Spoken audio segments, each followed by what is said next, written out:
And we are live. I am your host, Asar Imhotep, and this is Conversations with Asar Imhotep. I am host, as stated once again. I'm from the Bantu and Institute for the Advancement of Science and Culture. Tonight we have a kind of a shift from the norm in terms of interviewing guests and having conversations about their work. Today's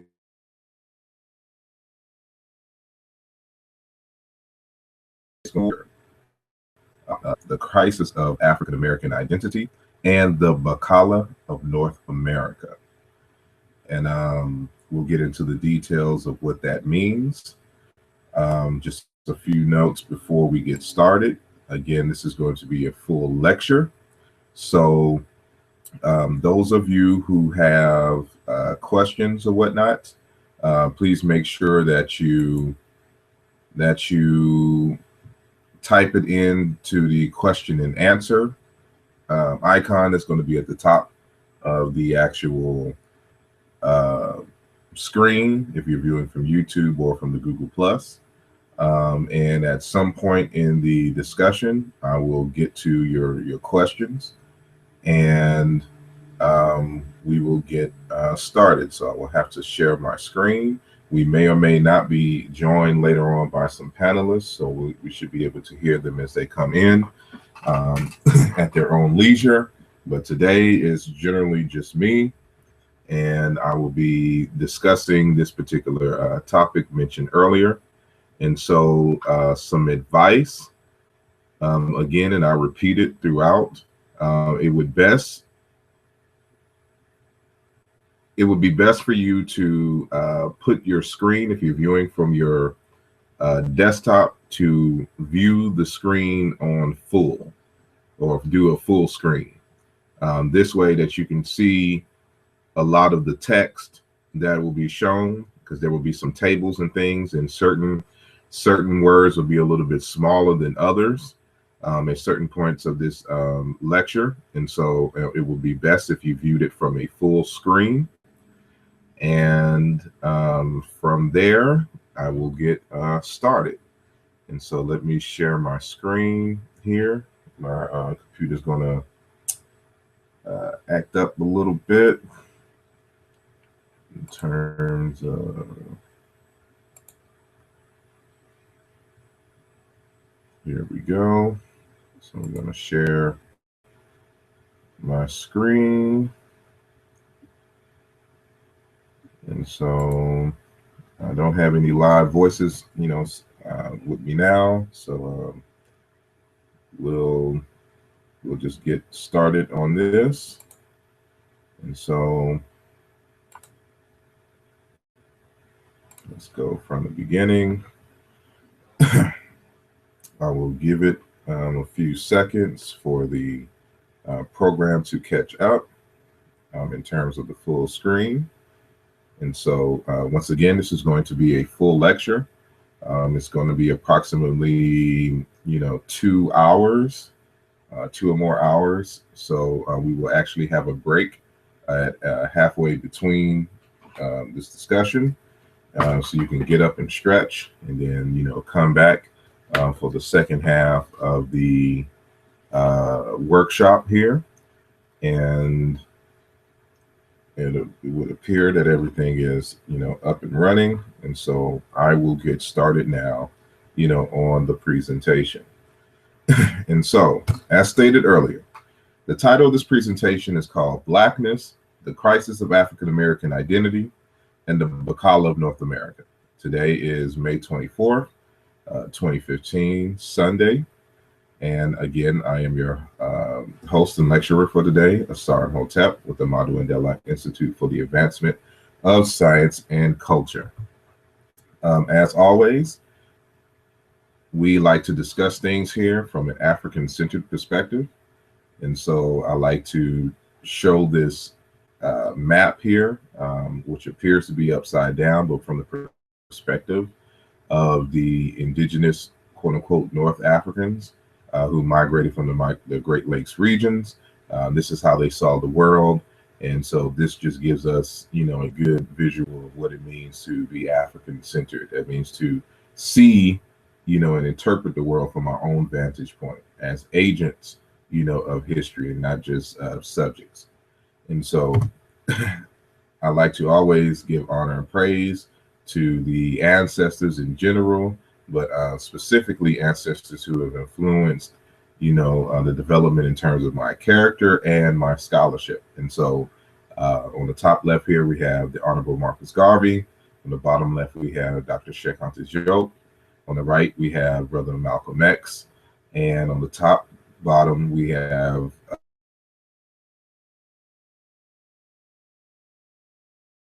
Brother Paul Tubman. And again, I like to send out digital libations in their honors and thank them for their sacrifice in enhancing the human experience, but more specifically, African people and African Americans in particular.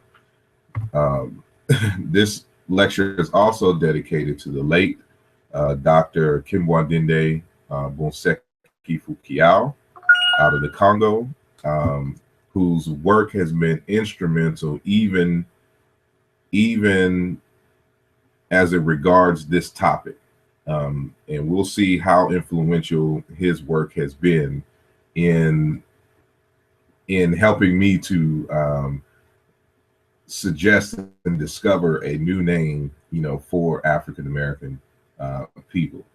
But I'd like to give honors and praise to our elder and ancestor, now who died in 2013 in December, Dr. Fukiao.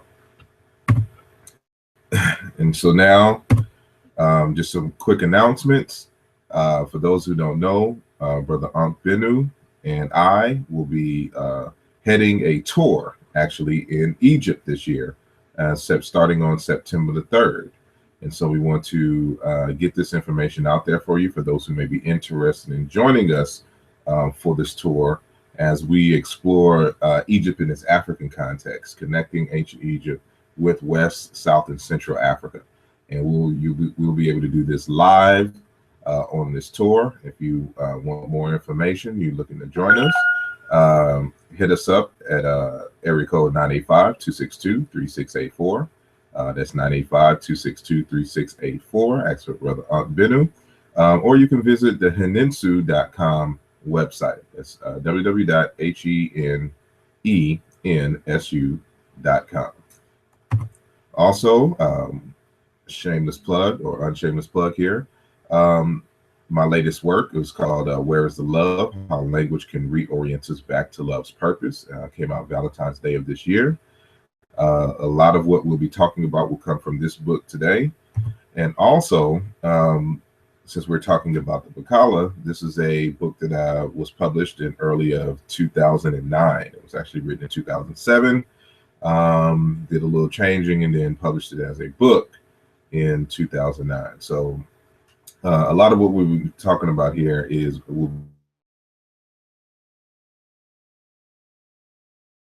and issues addressed by Living Sons of Vitality in search of a meaningful name for African Americans. And so you can get both of these texts by visiting my website, www.asarimhotep.com. You can get it directly from me, or if you choose, you want to go through Amazon or BarnesandNoble.com, you can actually get my works there as well. And so we're moving on. And so our objectives today, this is for those who did not see the abstract for it. I'll just read from the top. As a result of the transatlantic slave Holocaust, the identity of Africans stolen from the mother continent has been stripped away from them and has had far-reaching consequences that still affect the descendants of these enslaved Africans unto this very day. These African descendants have since gone through an array of labels that seem to evolve with each new generation: African, colored, Negroes, Blacks, African Americans, etc. As a result of the identity crisis due to slavery, other communities have sought to fill in the gaps with claims of long-lost identities based on the Abrahamic faith. For example, the lost-found Tribe of Shabbaz, Moors, Hebrew Israelite, Arabs, etc. But where is the agency among these stolen descendants of Africans? Are they capable of creating their own identity based on their own sense of self and place in the world? By what right do we have, or excuse me, do they have to name themselves? What should they name themselves and by what criteria? This presentation and discussion by Asar Imhotep examines the merits of the historical labels used to identify these descendants of enslaved Africans and suggests a new, more fitting label that speaks to their history, gifts, and collective vision. Asar will also present a comparative linguistic analysis that will demonstrate, one, how the word kala in the word Bakala and black are linguistically connected, and why the word black as a label actually is in alignment with traditional African views of the citizens of both the earth and the stars. Lastly, Asar will discuss this suggestion for, his suggestion for a new name for Africa and the merits for that suggestion.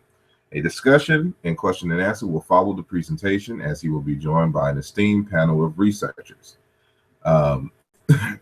So that is our objective today.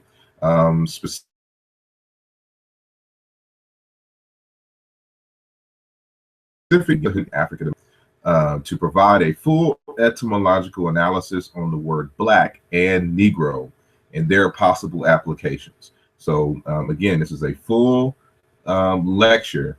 It's going to be quite lengthy and very linguistic intensive. So I will try to keep it as simple as possible so that the layman can follow along in assessing the word black and Negro. Also, to address whether we are quote unquote black or Moor,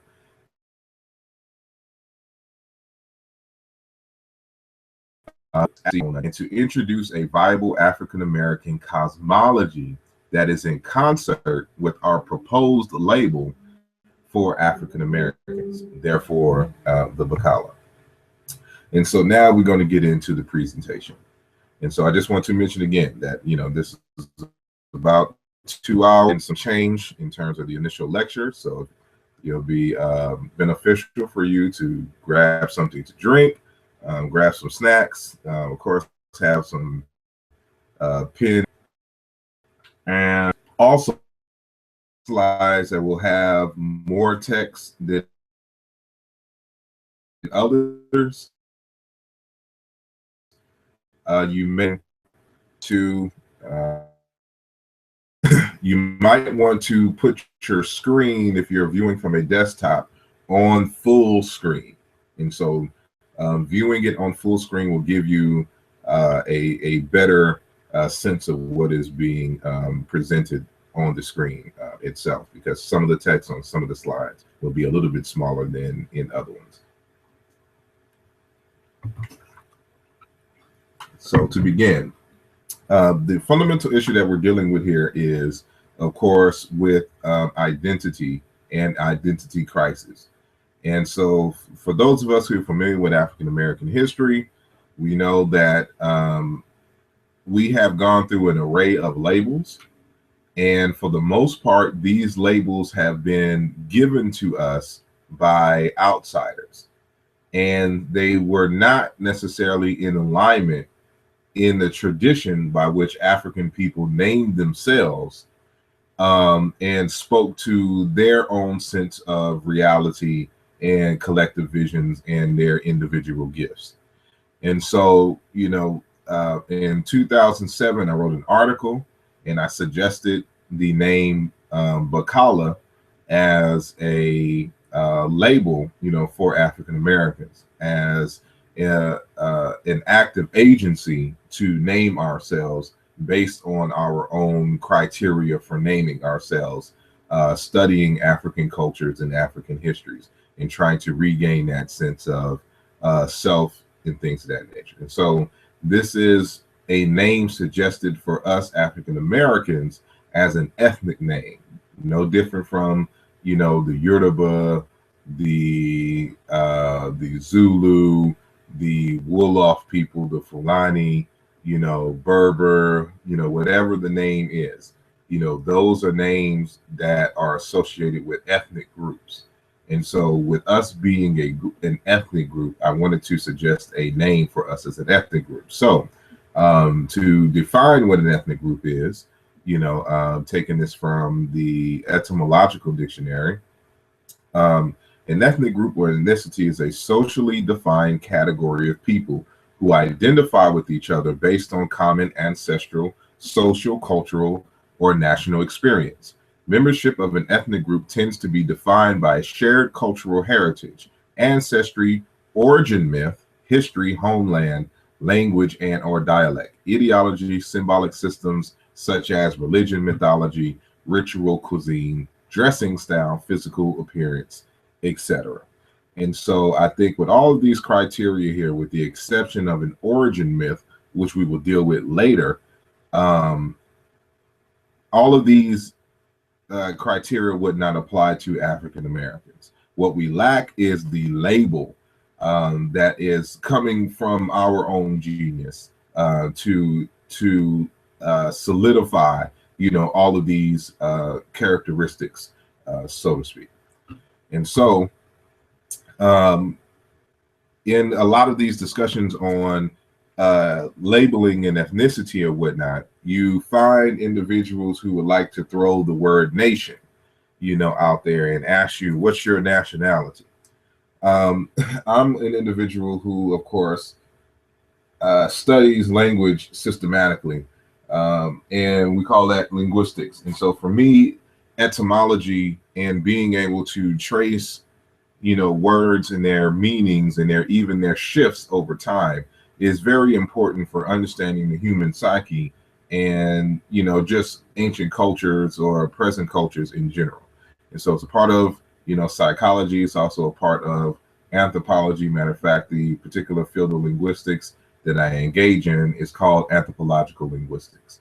And so as part of this process, and try to reconstruct cultures, we like to trace the meanings, of names and see how they're applied in actual living systems. And so from the Etymological Dictionary online, it says that the word nation, from Old French nation, birth, rank, descendants, relatives, country or homeland, and directly from Latin nationum, nominative of natio, birth, origin, breed, stock, kind, species, race of a people, a tribe.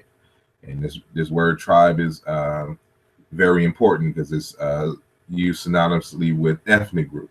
And so, when I propose, this label is because, we represent a tribe, we represent an ethnic group, we represent a nation, literally that which has been born, from natus, past participle of nasci, to be born. Political sense has gradually predominated, but earliest English examples incline toward the racial meaning large group of people with common ancestry.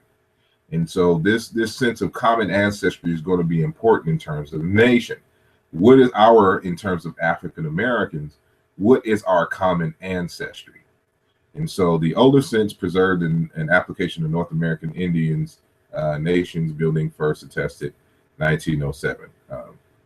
And so this is here for your edification. And also, some of these slides I may go through a little bit more quickly, and I have to because of time, but remember that this is being recorded. And so if you would like to review this over again, I'm put all more details in what I'll be speaking of so that you will have time to just pause it and view it in, at your own pace. And then you can review this thing at your own pace, when it's all said and done. And so when we're talking about that common origin, we got to understand the enslavement period. And so from the early 1400s, the specific date 1444, as it regards the transatlantic slave trade,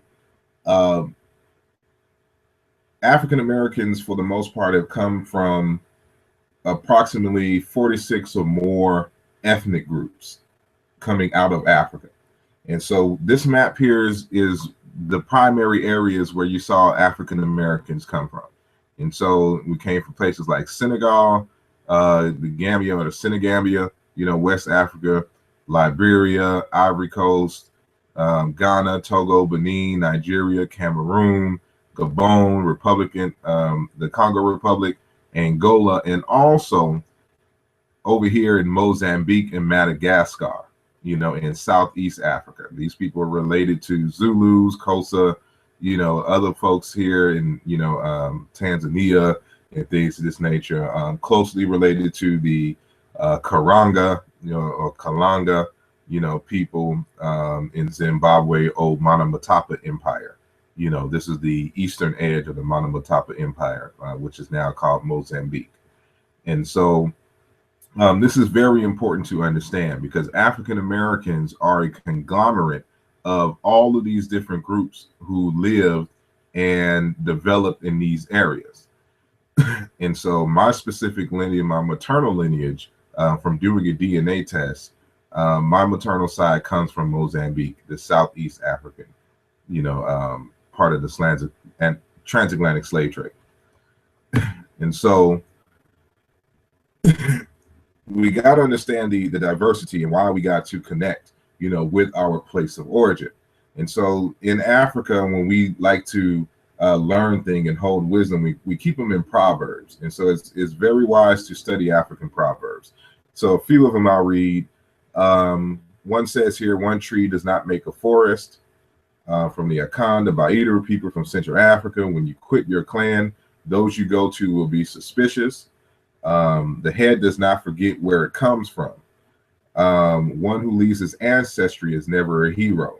And you'll see that all these proverbs here kind of have the same theme in terms of loyalty. And so, as African people enslaved and brought here to the Americas, from the African perspective, to abandon one's ancestry, is sacrilege.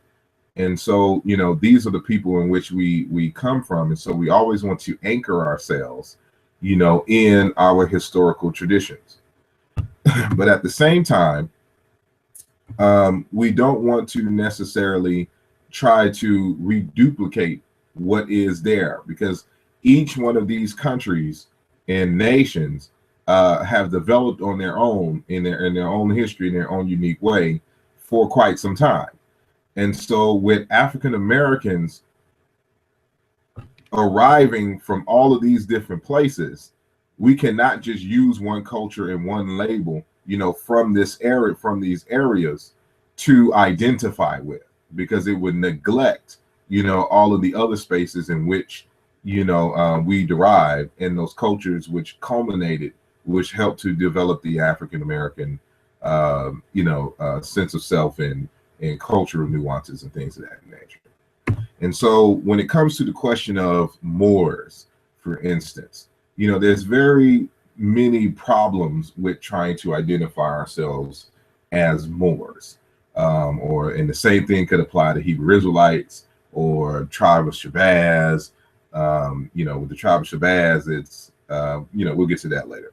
But, here's some of the fundamental issues with identifying with the Moors.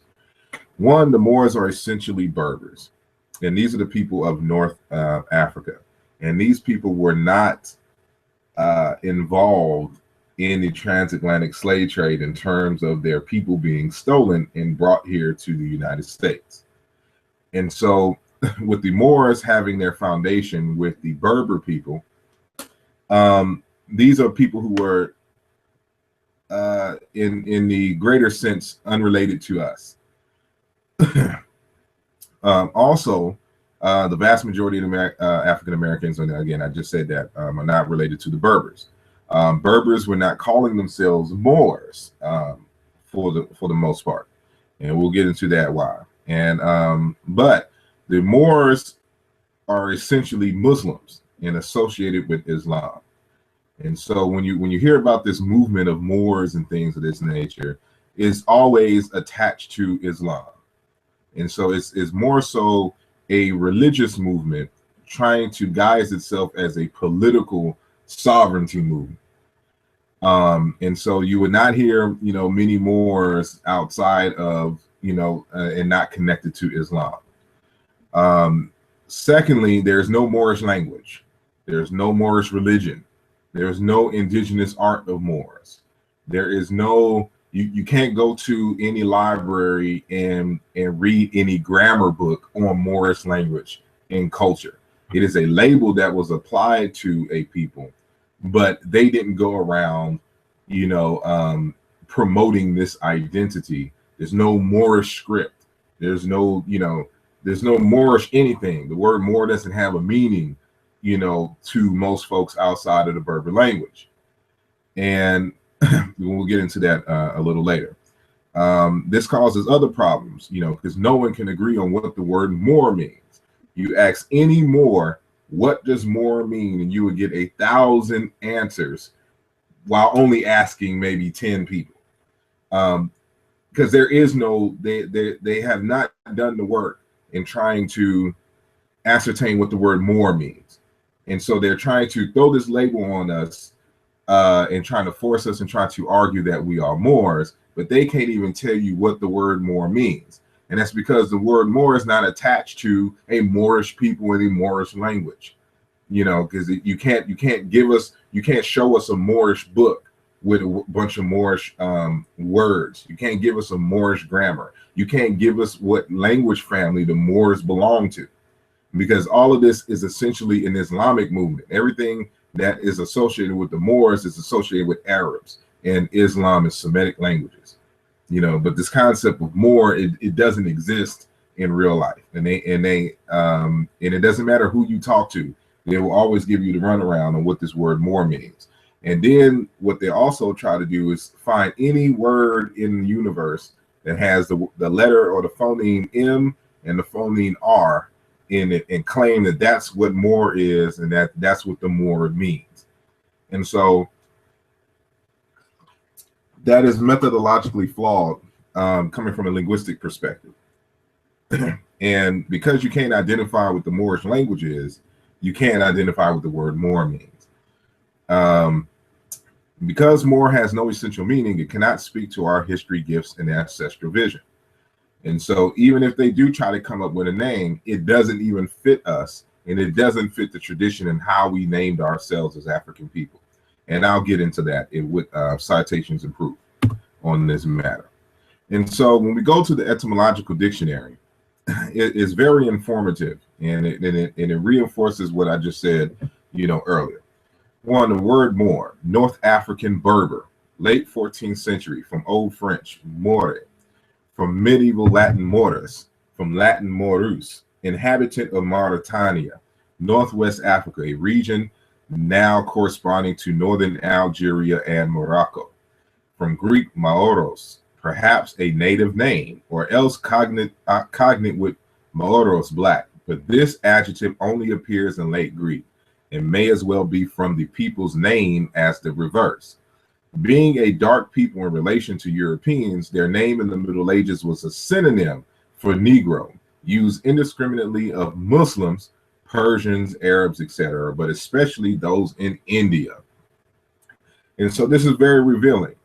And, you got to pay attention to what is actually being said here.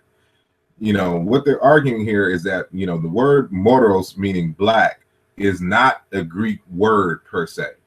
What they're arguing is that more than likely it's the name of a people, like a tribe or something, that's associated with the Berbers, that because they were of darker hue, it became synonymous with black. Which means it's a euphemism. It's not, the word itself doesn't mean black. So when people say that Moor means black, it doesn't mean black. It's a euphemism for people of darker hue.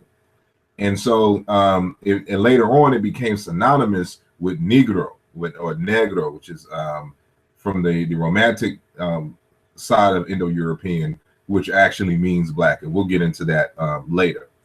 And so, again, this has nothing to do with, the people, this big super empire of Moors. It was one little tribe of Africans that, was probably called Moor. And then, of course, when you add "os" in it, that's Greek for its masculine suffix. And then it was borrowed by other ones, other languages in the Romance languages. And so it took on a life of its own. But the Moors that took over Spain or whatnot was a mixed multitude. Less than probably like 10% of these individuals are actually black quote unquote Africans. The rest were Berbers and primarily Arabs. And we can look at the actual, Moorish art, and they'll tell you this.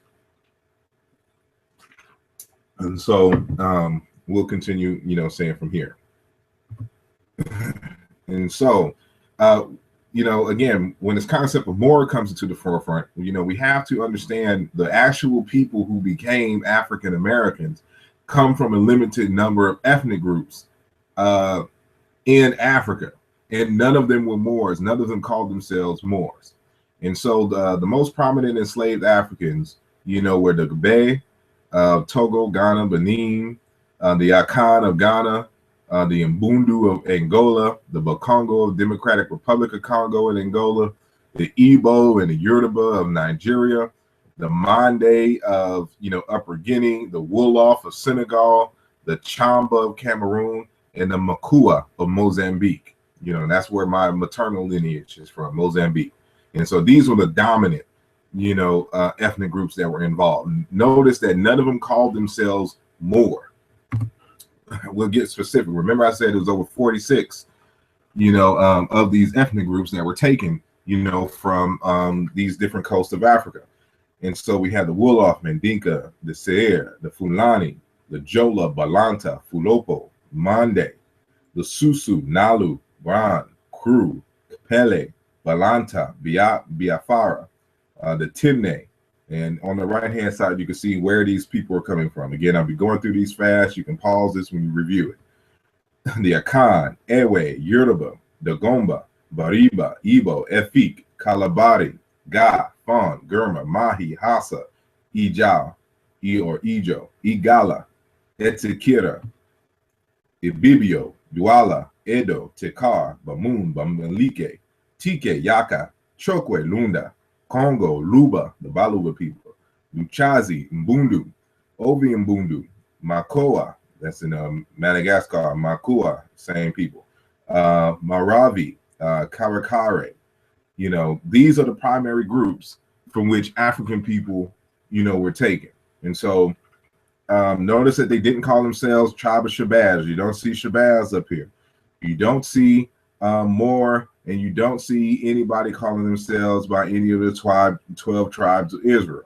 Those it's not historically accurate for anybody to make these claims that, this is who we were, before enslavement. No, this is who we were before enslavement. And these people still exist today under these names that are related to their language and has a meaning in their languages. And so, again, the fundamental issue that we're dealing with here is agency, African agency, and our right to define ourselves the way that we see fit. And so for those who are unfamiliar with what the concept of agency is, in the social sciences, agency is the capacity of individuals to act independently and to make their own free choices. By contrast, structure is those factors of influence that determine or limit an agent and his or her decisions. The relative difference in influences from structure and agency is debated. It is unclear to what extent a person's actions are constrained by social systems. One's agency is one's independent capability or ability to act on one's will. This ability is affected by the cognitive belief structure which one has formed through one's experiences and the perceptions held by the society and the individual of the structures and circumstances of the environment one is in and the position they are born into. Disagreement on the extent of one's agency often causes conflict between parties, for example, parents and children. And so I bring up this concept of agency because at one time in history, the Yoruba weren't the Yoruba. At one time in history, the Wolof were not the Wolof.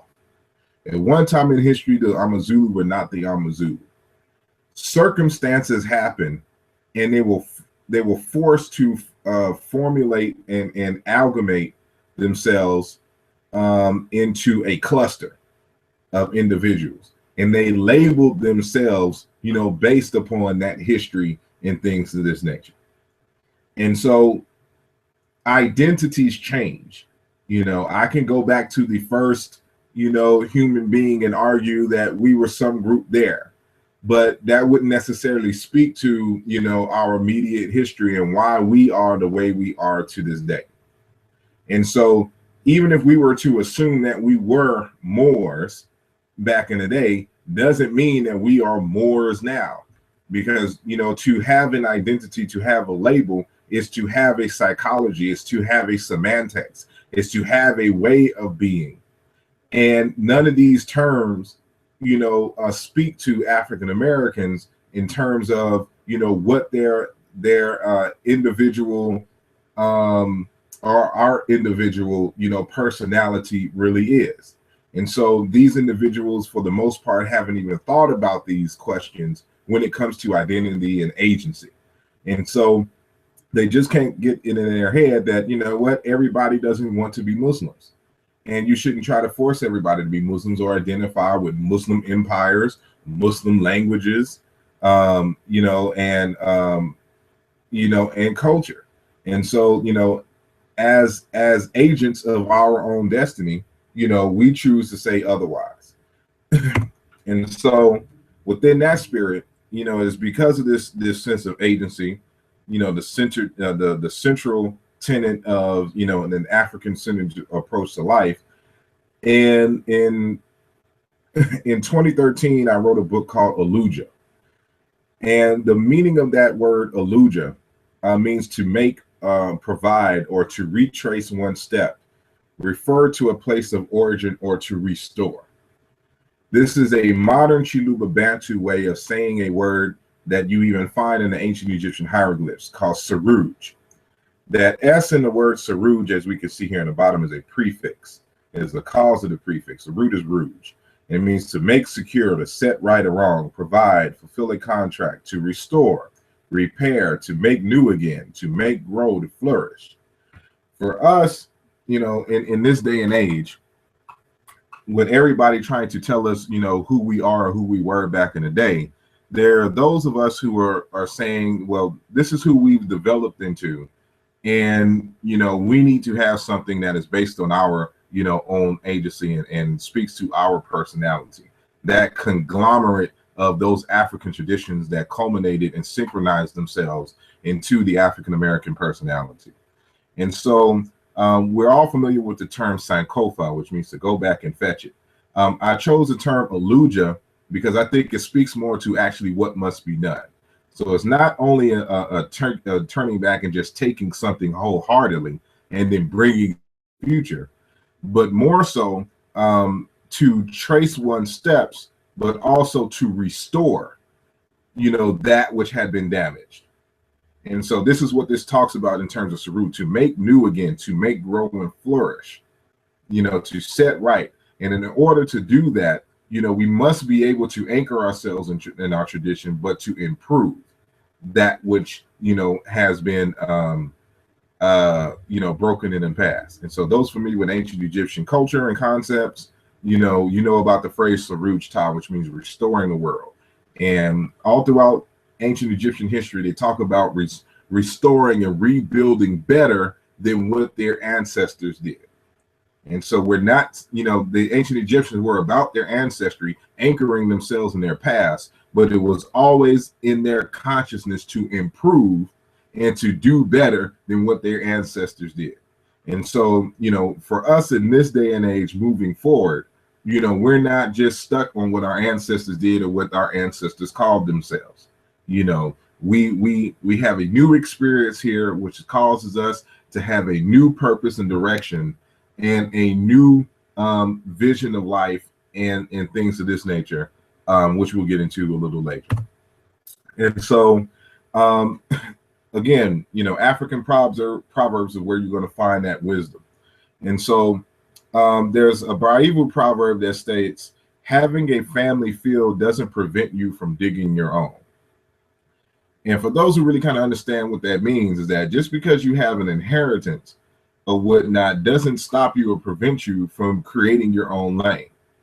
And so just because we were Yoruba or Wolof or Makua or Baluba at some time in the past doesn't mean that we just need to, just go back and just take that name and just bring it forward over here wholeheartedly. You know, we can separate and become a new people and still be Africans, you know, in within the same line and level as our brothers and sisters on the continent.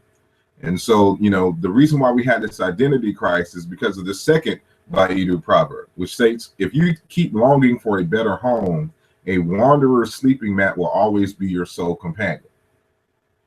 And so we got to quit wandering, you know, around this this issue of identity crisis. And so it's time that we anchor ourselves and we just decide, you know, who we're going to be and why we're going to be what we're going to be. And so, as John W. Vandercook has said, a race is like a man. Until it uses its own talents, takes pride in its own history, and loves its own memories, it can never fulfill itself completely. We'll always have a sense of emptiness if we don't take charge of who we are, you know, from this day forward. And so, the late Dr. Asa Hilliard, you know, one of our great ancestors, in his article, Race, Identity, Hegemony, and Education, he stated the following. He said, these names, because we're talking about race and identity here, our original African names were based upon our natal and cultural bonds and thousands of years of heritage. The names were based upon our collective history and creativity. Worse, we had forgotten why we named ourselves and how we came to be given alien names in the first place. Given the sacred nature of names to African people, and given the association of a name with our identity as a family, this was a tragedy of enormous proportions.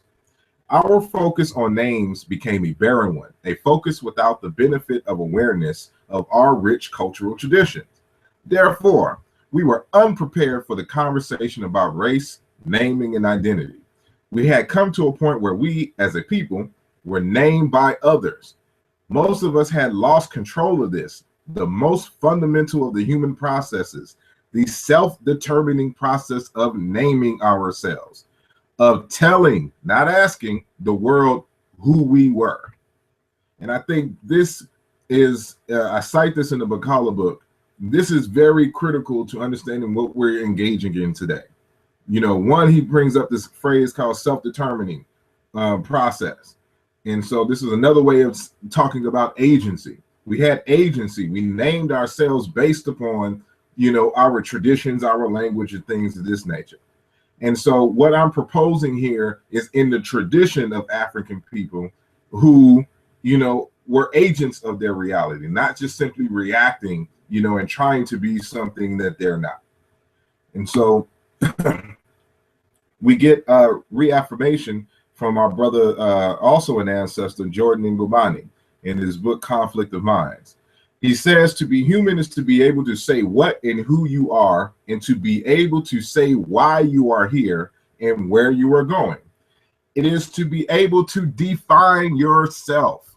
Ancient Zulu philosophers taught that the person was unique in that he defined himself and that he knew the worth of the value that he was.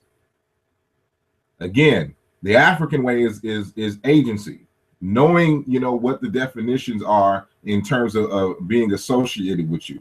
We just didn't name ourselves arbitrarily. They had a purpose, and we'll get to that. And so, you know, getting back to the article by Dr. Asa Hilliard, he goes on to state in terms of, you know, what our names were actually associated with. He says, however, there simply was so very much to who we were than our pigment.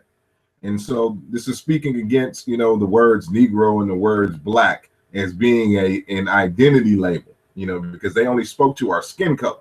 And so, you know, I'll repeat again. However, there simply was so very much more to who we were than our pigment.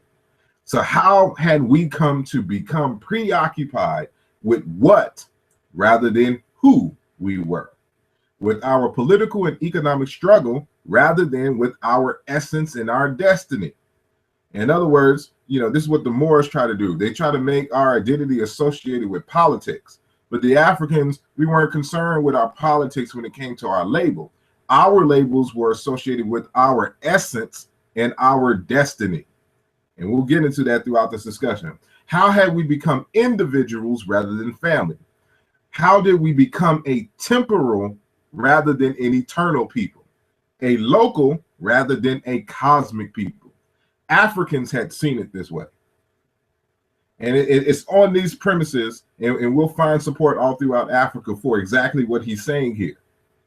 And so when I look at Moor, when I look at Shabbaz, when I look at Hebrew Israelite, when I look at Black and Negro, you know, as taught to us from the the European perspective, you know, these names do not speak to, these labels do not speak to who we are. It does not speak to our eternalness and our it doesn't speak to us as a cosmic people. It doesn't speak to our essence or destiny. They're just random labels that mean nothing, you know, to us. And so, you know, this process and this suggestion of Bakala is to address these limitations. And so, you know, the Dagara people of Burkina Faso, through the medium of Dr. Malidoma Some in his work, The Healing Wisdom of Africa, informs us of just, you know, how African people, you know, when they're talking about that essence and thing, what they were talking about. And so the Dagara believe that everyone is born with a purpose, and that this purpose must be known in order to ensure an integrated way of living. People ignorant of their purpose are like ships adrift in a hostile sea. That's African Americans right now. They are circling around. As a result, tribal practices emphasize the discovery before birth of the business of the soul that has come to this world. A person's purpose is then embodied in their name. I have this underlined for a purpose, thus constituting an inseparable reminder of why the person walks with us here in this world. So again, this reinforcing what Dr. Asa Hilliard was saying. And so what he's you know, introducing to us here is that our names in Africa was associated with our destiny and our purpose. It spoke to our gifts and why we are here. And so when you look at all of these labels that, you know, others have tried to bestow upon us, they have no meaning. They don't tell us what we're supposed to be doing, why we're here, what innate gifts are we supposed to share with the world. And so again, the suggested name Bakala addresses this. The professor Kaikosa Kajangu, in his PhD dissertation called Beyond the Colonial Gaze, Reconstructing African Wisdom Traditions, he says this, you know, so Malidoma, his was more so on a personal level. And so now we're going to see the same idea, and he's out of Kenya, the same idea on a communal level.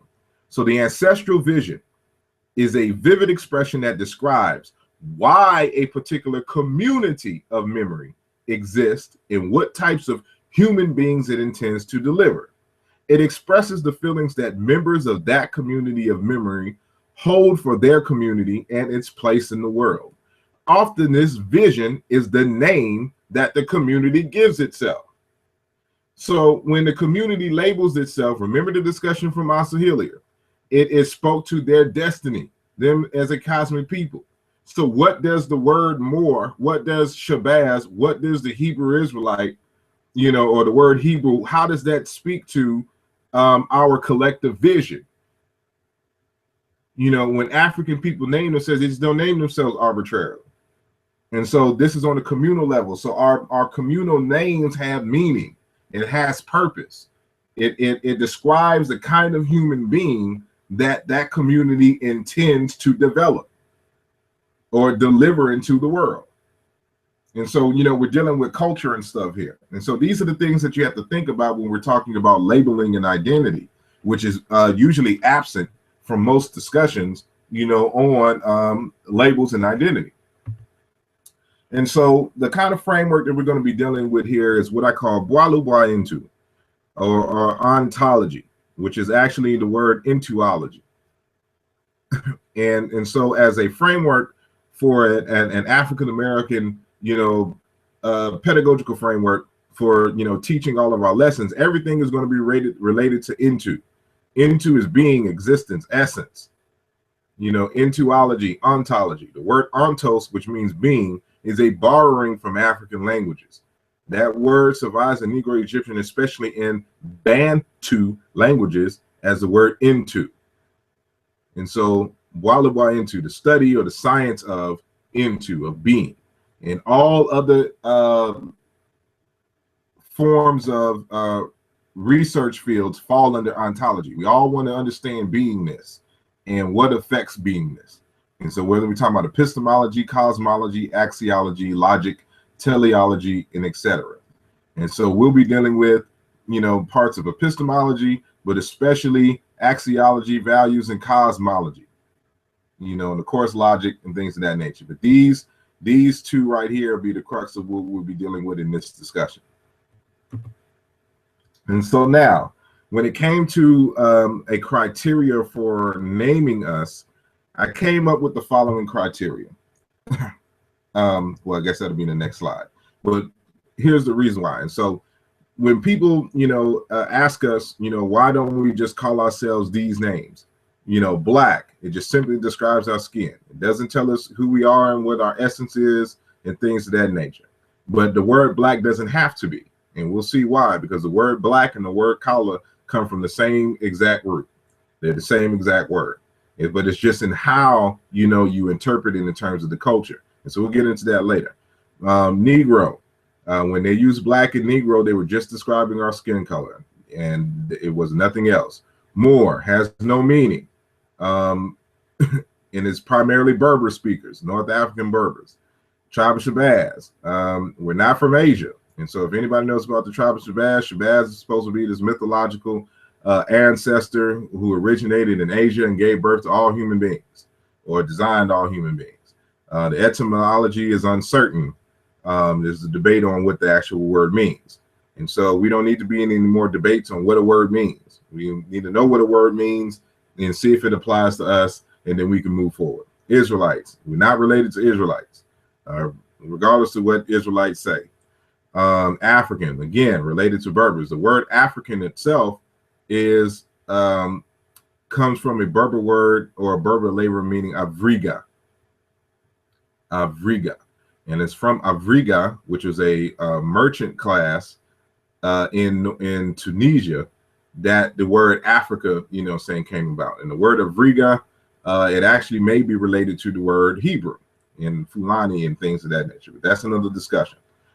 But that's what the word, African comes from. But it's primarily dealing with Berber-speaking people in Tunisia, who were resisting the Romans in North Africa. And so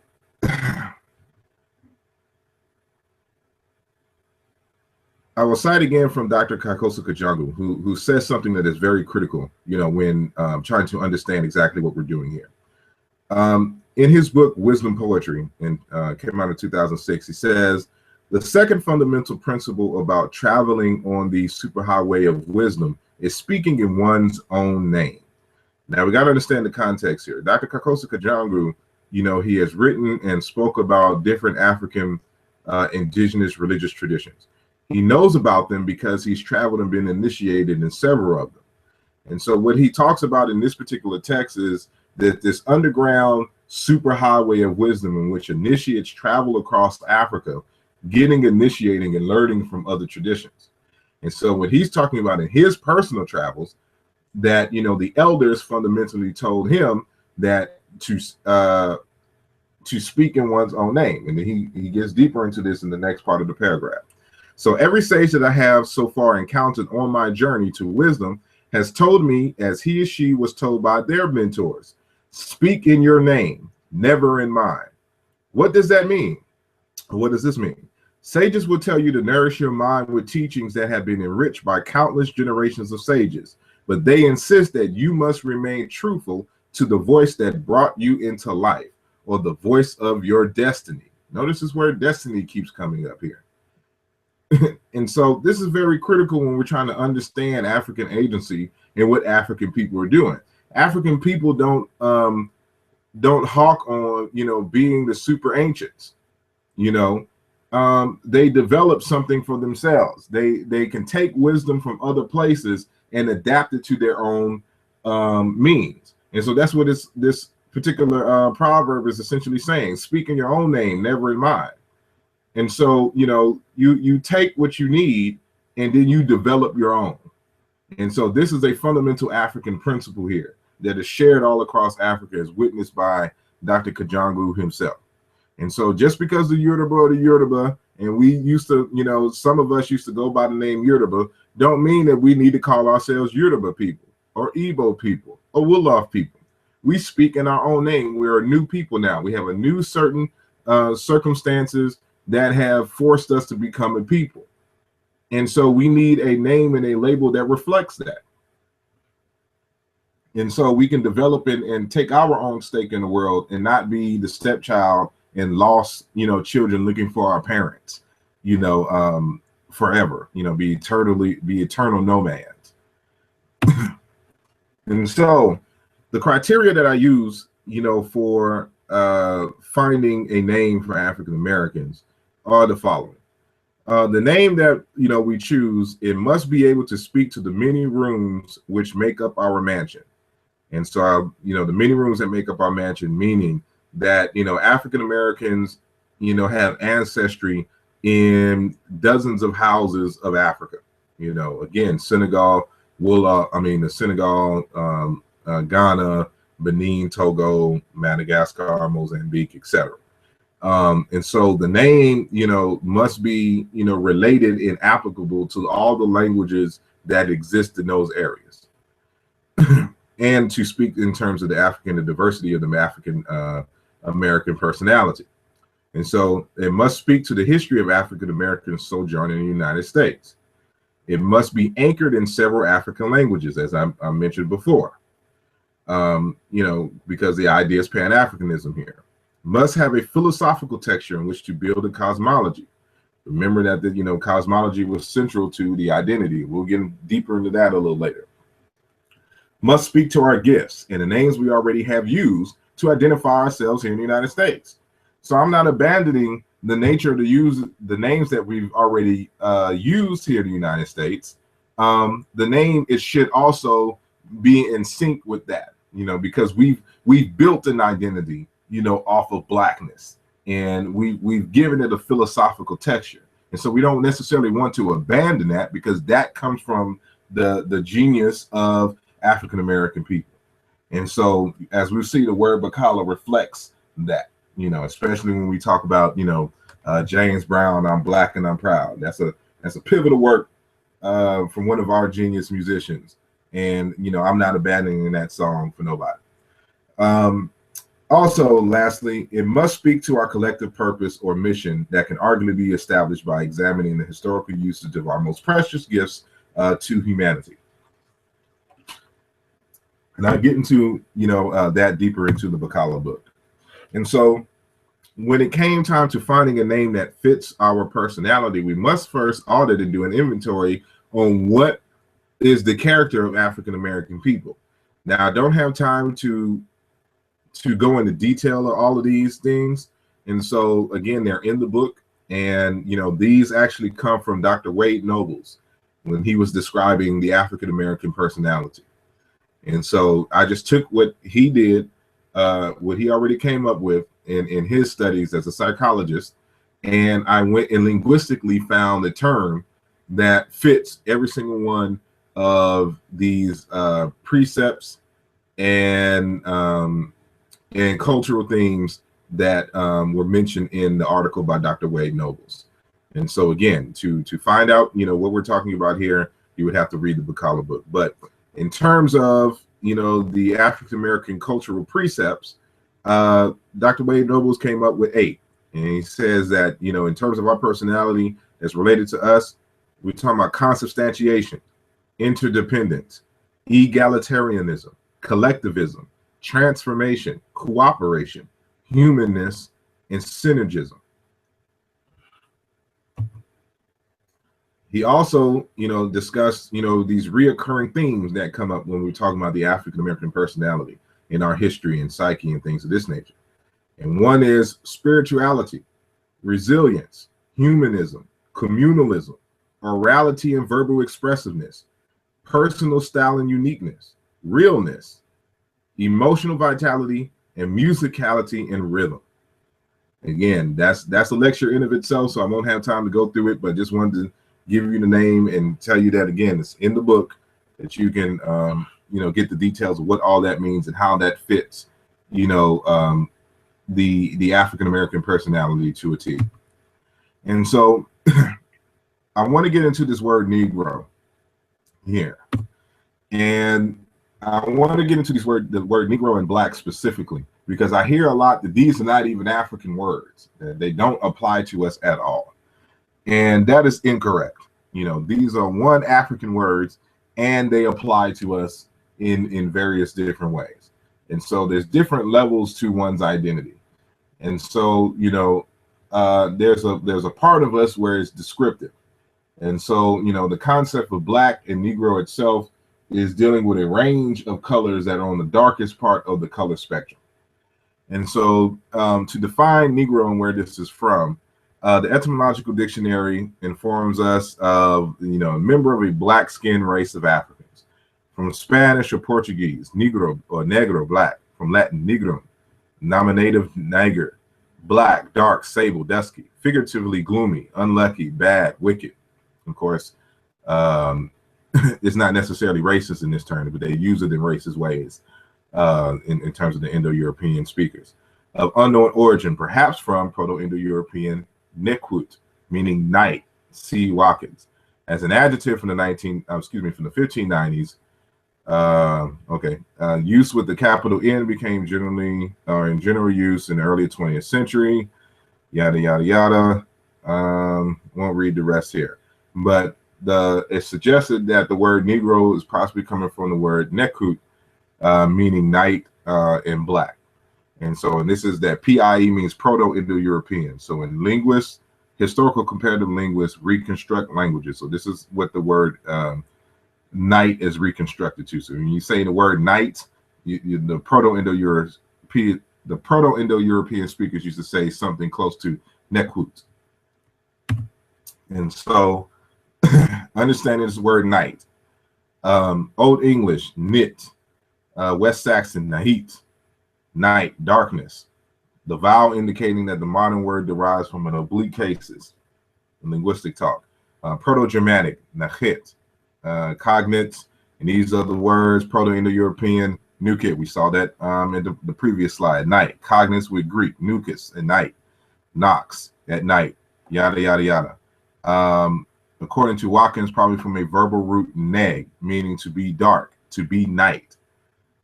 This is where these words here. So this NK and NG, K is the voiceless of G, and G is the voice version of K. They're both velar sounds pronounced in the same way, pronounced in the same location. And so neg, nekut, negro, negro, they all had the same root, NEG or NG as far as the consonant, or NK. This is going to be very important. And so now, part of demonstrating that this is an African word, that word is really, the root is really K itself. And so we have all these different variations here in Middle Egyptian, for example. And so we have iki, to darken, of stars, ikuku, twilight, weku, to be dark, wek, darkness, night, weshar, darkness of night. And this sh sound is a variant, an allophone of this k sound. And so these two interchange. So this was wicker. This is actually, where you can actually see Niger or Negro from, because this W interchanges with this N. And these are prefixes of agent. And these are agent prefixes. And then this is an animate term. And so NN, darkness, sink, or sink, to be dark. And this is a prefix here, and this is the same NK that you see in the Indo-European, the dark one, the sun god in another word. Sekim, to be darkened, from the root kim, which means black. Kuku, darkness. Kiki, to be dark. This is a reduplication of this root. They all have in common these velar sounds. K, K, K, K. This is a variant, but the K, K, K, K, even though they're different types of, and this is ichi. I should have said that, ichi. But this is a variant. It's an H-type sound that came from this KH sound here. Well, what I want to deal with here is here, because even though this says N, it's not really NN. It's really Nk or Ng, that neg that you saw in Indo-European. And how can we prove this? And so this will be a good opportunity if you don't have your screen in full screen, so that you can see it. I won't go through all of this, but I'll make sure that I'm kind of rambling so it could be up for a while, so you can pause it and look at it when you look at the screen again. But that's what this value is here. This is from Mboli's work, The Origin of African Languages. I added this column here for the Chiluba to reinforce what Mboli was talking about here. But you notice when there's this double N here in Middle Egyptian, it corresponds to NG in these other, or G in these other African languages. So Sango, Zande, Somali, Chiluba. NN, NG, NG, G, NK. This word here is sin for copy. NG, NG, SUG, NK, here in Chiluba. Hin, phallus, hinge, zonga, zinga, zaga. In Egyptian, to be, wing, to be, inga, also, inga, to be. In Chiluba is buikwadi, essence, to be. Everywhere you see this NN, it corresponds to NG. So this is an NG. This is the way that the Egyptians wrote the NG value in the latter position. They just wrote two N's because they didn't have a separate sound for or a separate grapheme for NG. So when we go back here and we see this word for darkness is really ng, which we see here as far as neg, to be dark. And we see it, in these different variations.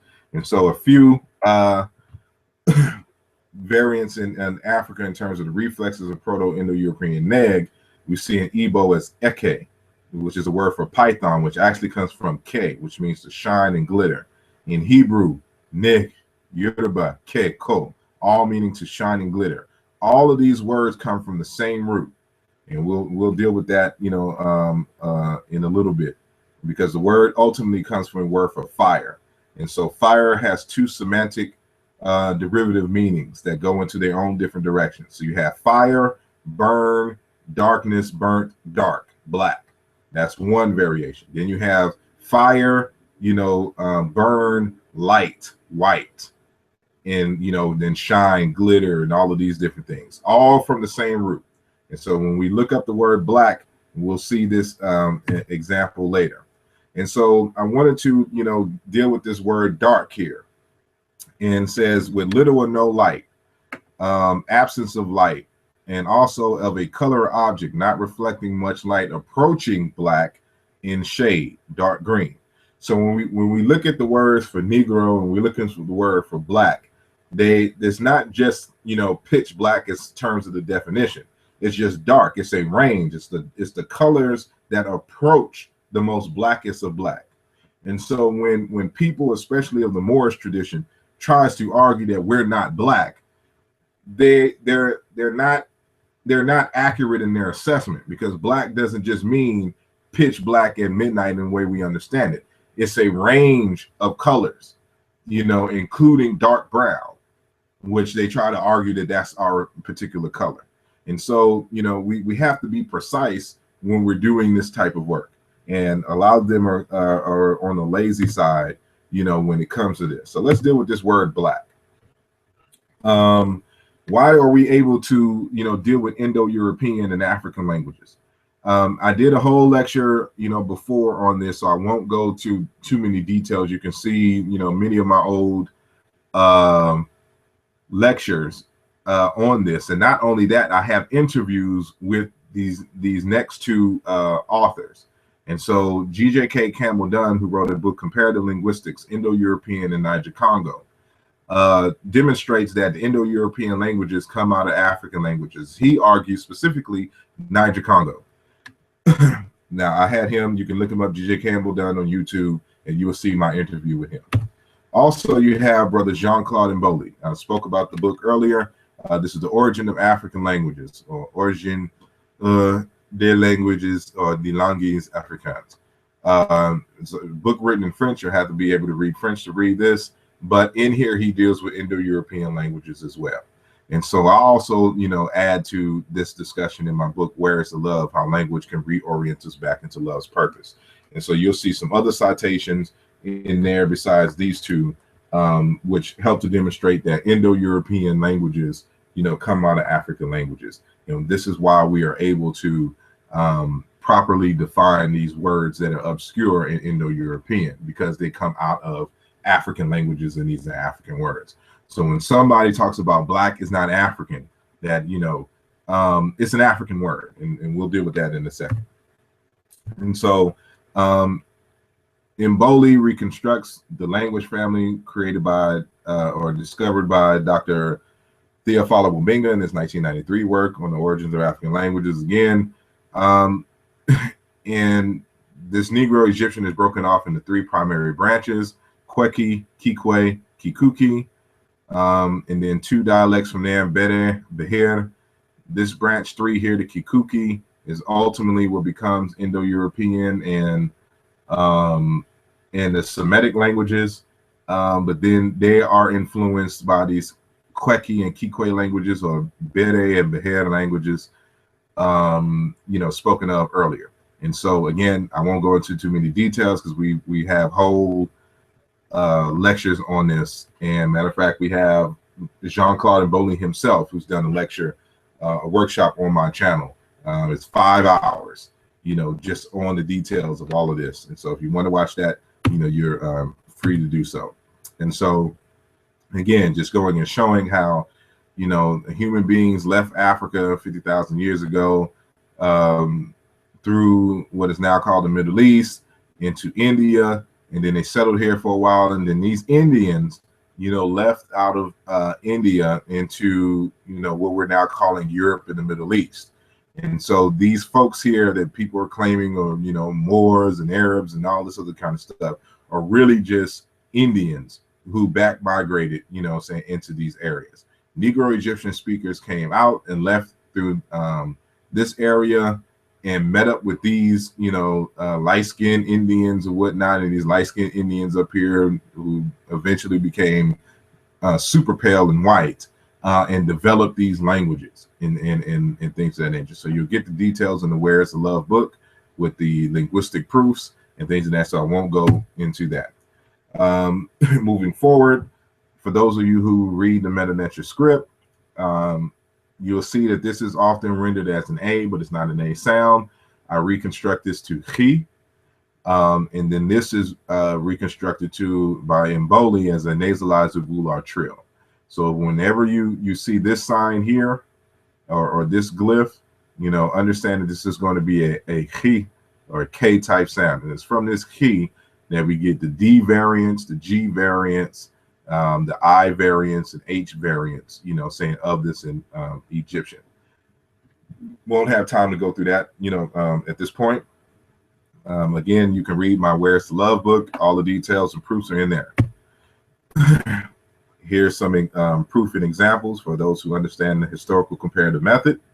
So where you see this sign here in Egyptian or Chicam, you see a K or an NG or NK sound, here. And so you can pause this when you're reviewing the video, and you could just go by it at your own pace. Same thing here. This is a K, this is an RL sound. And when we're doing our comparisons with Bantu, you'll see why this is going to be important, especially when we're talking about the word Black. Now, the reason why we're even doing this lecture here is because I posted this grapheme that I made up, showing that the word Black is one African, and that there are certain African people that call themselves Black. Excuse me if you hear any drinking sounds. I have to take squigs of water, periodically. Oh, and for the record, we'll be taking a break soon. And so if you have any questions, there's a live Q&A button at the top of the of your screen. So if you have a question, just type it there. So when I take the break, you'll be able to, just type it out. I'll answer some of the questions, while you stretch or get something to drink or whatever. And so again, But anyway, so this is the image that I created. And so I have here the word black, coming from a Proto-Indo-European root bel, which means bright and white. In Shikam or ancient Egyptian, you will see this word here. Remember, this is an R or L sound. And so this is actually a soft type K or H. And so bright and light is belech. Go to a different variation. It's more of a rounded Q or K sound. So now it's blechu, oily, bright, white, bedazzled. Kiwi belek, the bright protected one, the reigning king. And so the king was called black. And this is what this is black, black. And so from the online etymological dictionary, black, dark. Remember this word dark again. And so it's not necessarily pitch black. It's dark. Any dark color can be considered black. Bleg, to burn, gleam, shine, flash. Bel, to shine, flash, burn. In Chiluba Bantu, we have this word still in that language. This is the inverse of the syllables. Laba, shine, glow, sparkle. Bala, shining, glow. Balakana, the shine, to shine, shining very bright luster, to radiate, be radiant. Babula, burn, scorch, partial reduplication, saying here. And so this is, the variation of this word black. And so we'll get deeper into, this. So this is just an image. It's probably passing around on YouTube, and not necessarily YouTube, Facebook and Twitter and things of that nature. I don't have an Instagram account, so I don't know if anybody shared it on there. But so we'll get deep into that. And so here's a slide that I think that it would be best if you opened, made sure that you are on full screen, so you can see, because the font is a little bit smaller. But here is the linguistic proof. So in linguistics, when we're arguing that something is a cognate must stand on two legs. That means that it must have the same shape and form as it regards to terms. And so, and in terms of the shape and form, but also have the same or similar meaning. And so these two things must exist simultaneously in order to argue for a cognate. But it can't just be, that something has the same shape and it has the same or similar meaning, because you have what was called a chance correspondence. That means it could just be a lookalike and not necessarily be a genuine cognate.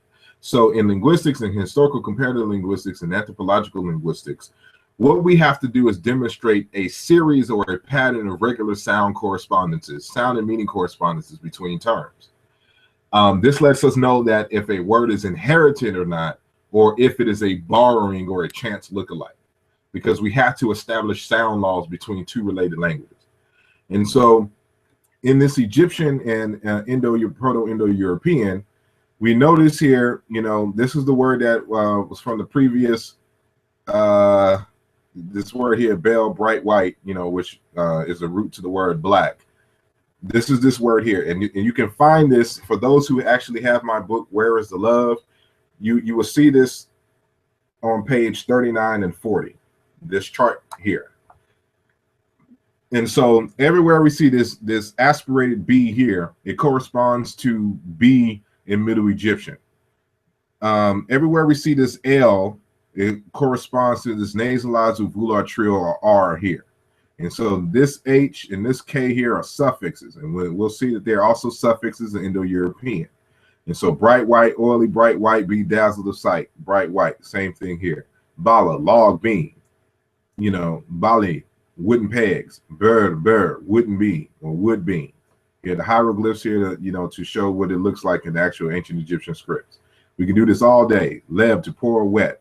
It's the inverse here, Indo-European, but in Middle Egyptian, it's in the correct order. Better, moist, damp. Better, to pour forth. Same word. Guelbla, uterus, womb. Kaleb, intestine, gut, interior, middle. And so the uterus, the womb, and the intestine, gut, interior, middle, they're all the same semantic field. And so our ancestors did not distinguish between these entities. They were all the same word. Bear, carry. This BH now turns into an F, and then of course R and L's R and L here. But this is a labial velar. This is one sound, the or bird arm, which is to carry, where we get the word carry from. So verbs come from the concrete nouns. Bell to flower to blossom. Now the BH turns into P. But again, L still corresponds with R, you know, saying L here in Middle Egyptian. Same thing here, phallus, same inverse here, same thing here, BP, L, you know, nasalized with volar trill, same thing. It doesn't matter. We've established on the right-hand side, you know, what the sound correspondences are. And so in Indo-European, where there's a BH or aspirated B, corresponds to B or F or P.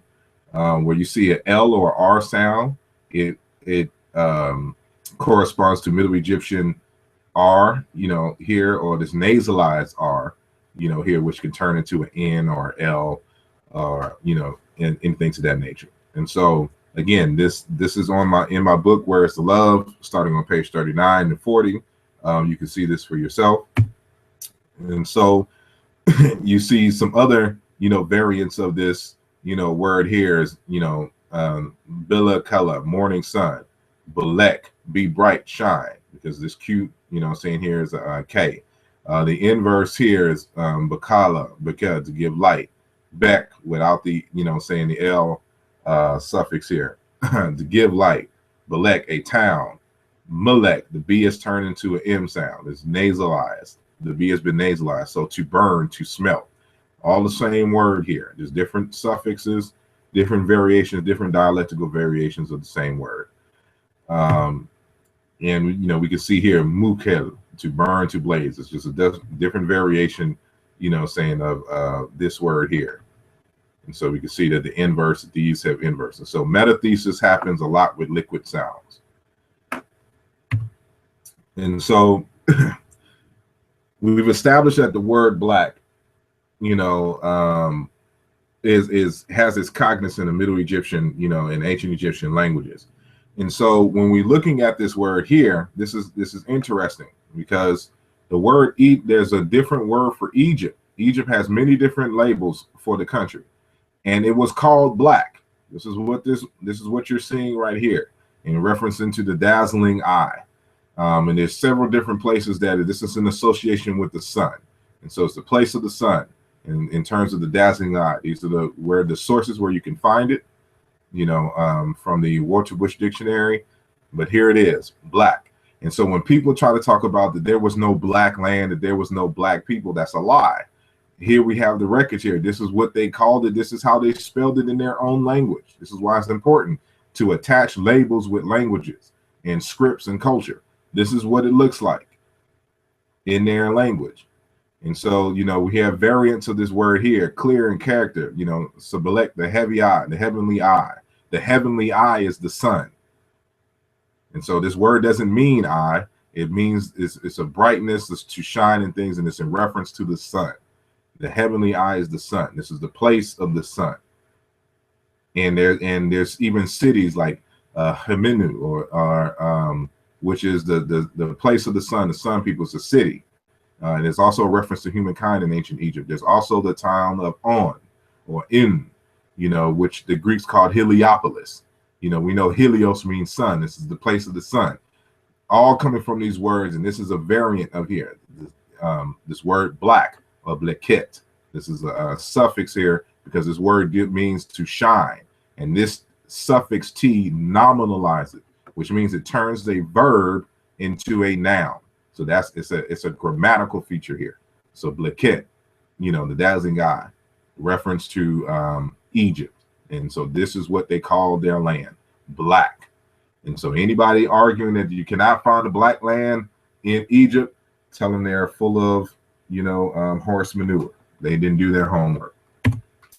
And so when you saw, and for the record, these glyphs are from right to left. You read them from right to left. You know, the concept of brightness also extends to oil and clarity and things of that nature. And so this glyph here, you know, and you'll see it in some of them, but you won't see them in all of the dictionaries in terms of having this sound value, BRK. And we'll be able to prove that it has this sound value, you know, saying a little later. And this is not a determinative. This is part of the word itself. And so we know this is a BR glyph here. This is actually BRK, and this K here in tit, you know, oil of a moringa tree. And so it's referencing the oil of this tree, you know, brek. But it's also coming from a word meaning to shine and things of that nature. Same thing with this is a variant of this word. And so when you talk about the dazzling eye, dazzling oil, and all that, that's what this spelling here is. Because I have to put this here for those who actually read Metaneture. You'll notice that it's missing this glyph here. But in the dictionary, you'll see BRK. But it's missing this glyph here, which is the, we transliterate as capital A. But I'm just letting you know that it is actually in here because it's this glyph here, which reinforces that it's to be interpreted as BRK black, which you see in these glyphs here. And so there's a semantics going on here. And it's the idea of fire, burn, light, white, oil, clear. In Yoruba, we have the following. Upon be epore, and I'm not saying the tones correctly, so I know Yoruba speakers will think I'm killing it. But, you know, akpo be epore, one who is light complexion with color matching that of a palm oil. And so the same word, because this is what this word here, po, is a reduced variant of this word meaning light or whatnot, but it's pom. This root here is in Indo-European is BL or BHL. In Yoruba is PN. The L turned into N. The B was devoiced, the BBH. So when we showed those correspondences, you notice that BH in Indo-European match with Yoruba P as well. And so we see that in nominal terms here in Yoruba. So this pon, pon is the word for bright, you know, oil, light complected, and all this. So it's, you got to understand that, you know, the word black, the root for the word black is also referring to light-skinned people, just like how we do here in the Americas. So when we see people like, you know, Elijah Muhammad or Halle Berry or who are some, you know, some light-skinned folks, some I got, you know, even, you know, Minister Farrakhan, you know, or the sisters from Sister, the twins, you know, they are still black people. We would still use the root for the word black in African languages to describe them, because the word black splits off into two different variations, all the same word. And so, you know, you also have yeah. So I added this word here, this variant, amororo, or amororo, meaning clean, clear, like ointment. Because again, the concept of whiteness and lightness also applies to oil. And oil may be, you know, saying a light olive, brightish color. Is not doesn't necessarily mean it has to be exactly clear. But we can see that this word black applies to a range. And African people actually, you know, associate this word, this root for black, which is pon or po, in a different dialectical variation with the actual skin tone of people. And so this is going to be important because we see another variation. Remember, this is B, and that L or R turn into N. Then we see another variation of this word in Egyptian language. It's called webin or wabun. But this is actually we're going to prove that this is actually an NG sound. And we'll do that later. But understand this: to shine, to rise, spring, the east, wabinu, wabini, shining one, wabinu, rays of the sun.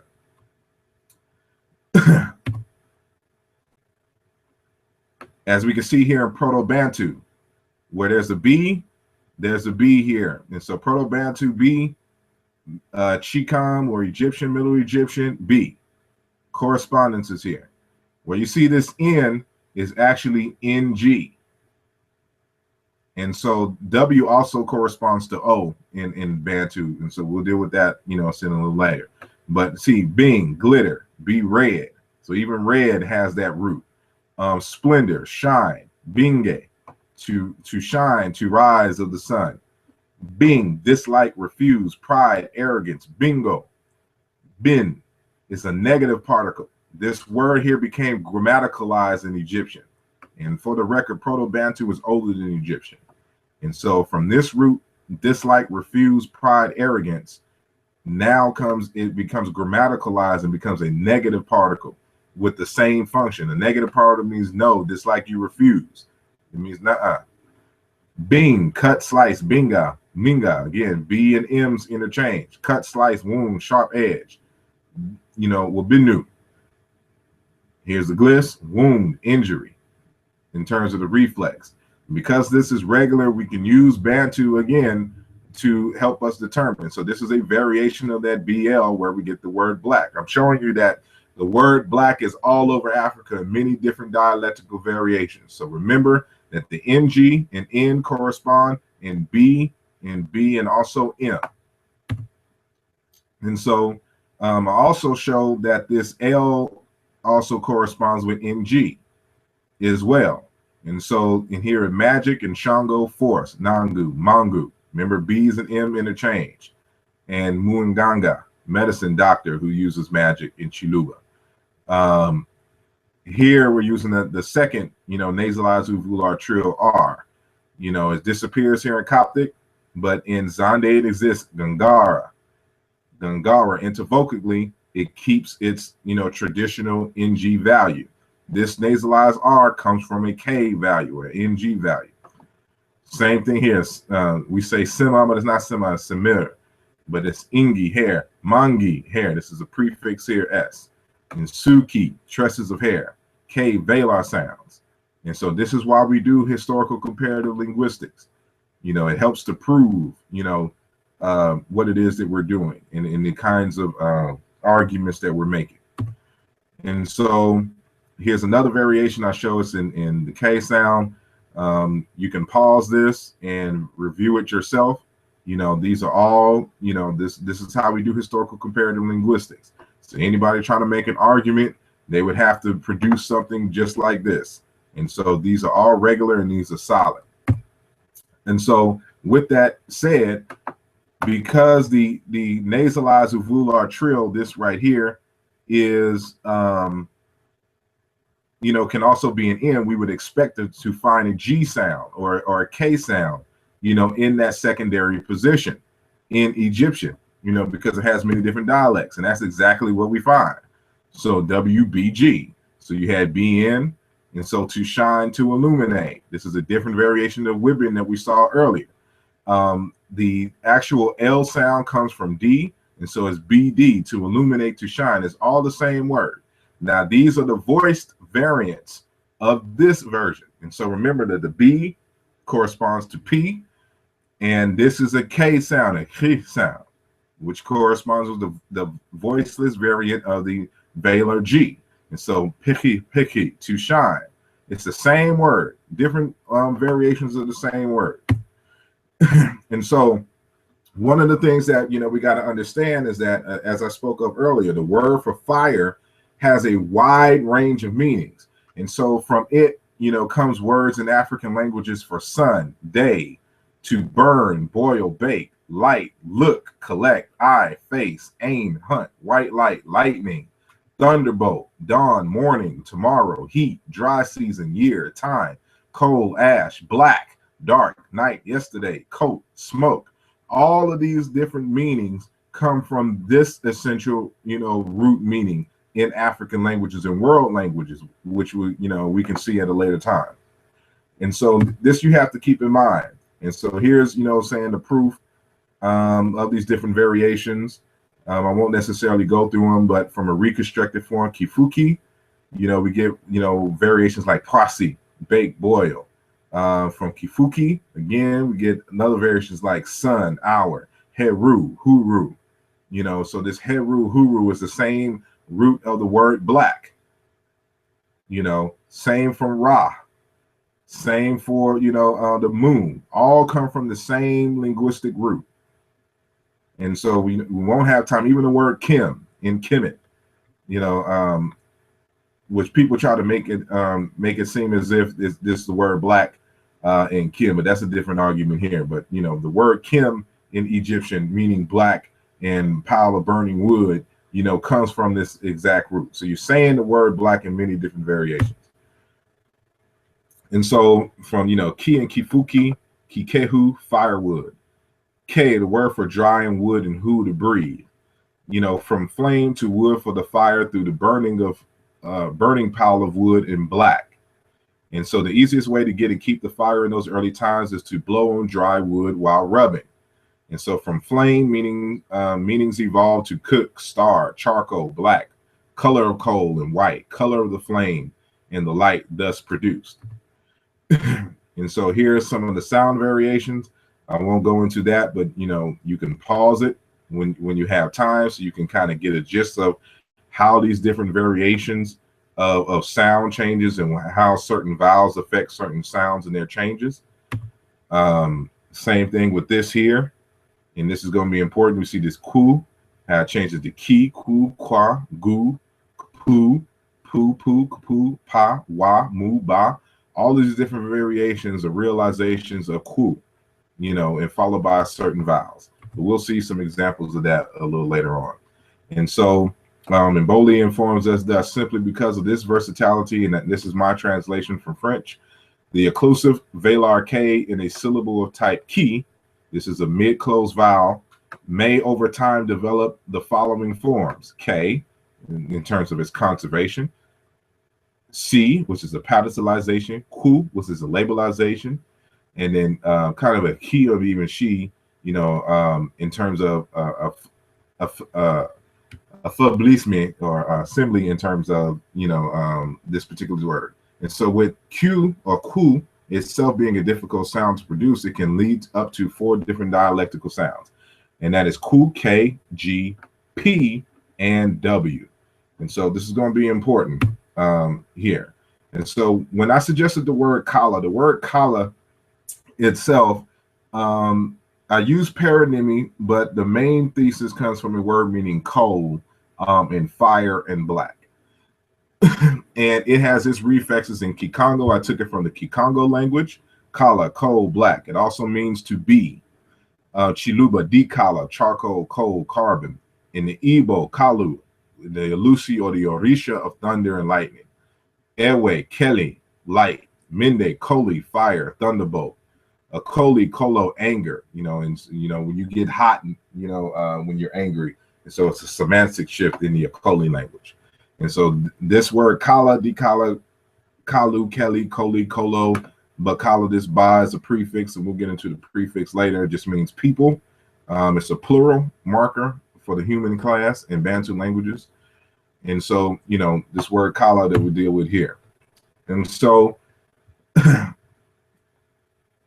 this chart I created here to show you how the word kala, meaning black, and coming from burn and charcoal and all that, comes to mean so many different languages, and how we actually get the word black out of the word kala. And so we can see in these surviving languages, you know, how this played out. And so this K in the initial position becomes rounded. And so we see it's the survive still in the Songha language. It's kwale, to be white. And so kala, kwale. This W then, this K now becomes a simultaneous labial. Well, this is a labial velar itself, but this is a simultaneous articulation of K and P. And so in the Jalgu language, also in West Africa, they say kpale, to be white. So kwale, kpale. This is one sound. So the KP sound, and then it terminates in the L consonant. In the Yoruba language, they say akpala, lakpala pa. It's a partial reduplication here. Ringworm, which means it's a white blot on the skin, you know, like leprosy. And so not an actual worm. If you ever seen ringworms, you know that they're white on the skin. And so in different variation, the K is dropped, and they just say apala, same thing. And so in one dialect, they say akpala, in another dialect they'll say apala. And so this L turns into N. And remember what I said, given the example in Yoruba, it's pon. And so kala, pon. In Gas language, kapale or kaple, light complexion person. Same root from black, the light complexion person. And so you see now that the KP, KW sound is now has an intervocalic, it has a intervening vowel. We call these epenthetic vowels.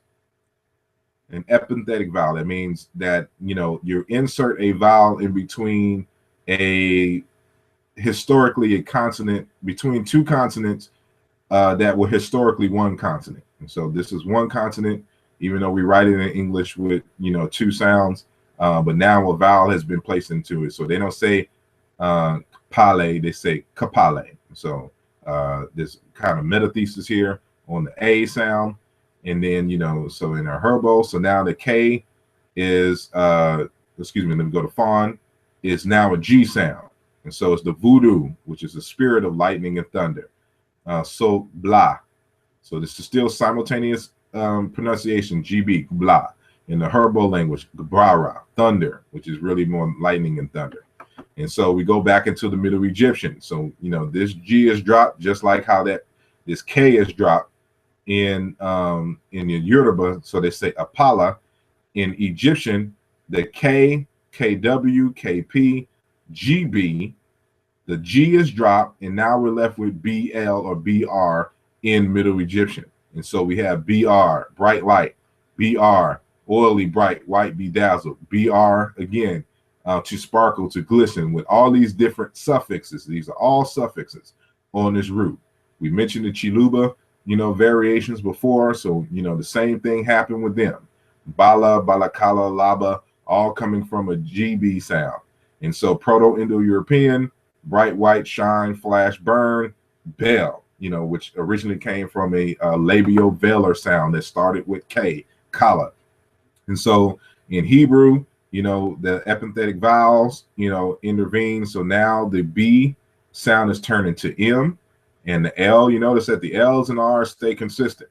But, the G, K in Arabic, Igbo, Kamalu, Arabic, Kamal, Hebrew, Gamal, or Gamel, and recompense in terms of ripen, fruit, be perfect, lightning, and things of this nature, all come from the same root. And so this is how the word kala becomes the word black, through a series of sound mutations. So I wanted to show you in sequence, how this actually happens, and how in these different languages it has survived even to this day. And so we mentioned earlier that the B sound can also turn into M. And so the G and the K is dropped, and we're left with the ML or MR variant. And this is what we see here in the MR root. In Igbo, Miri, Mili, water. Hasa, Maro, Maro, spring of water. Tamariri, star. Arabic, Amar, moon. Cymatics, Mir, shine. Bright. Yoruba, Meri, Meri, shining.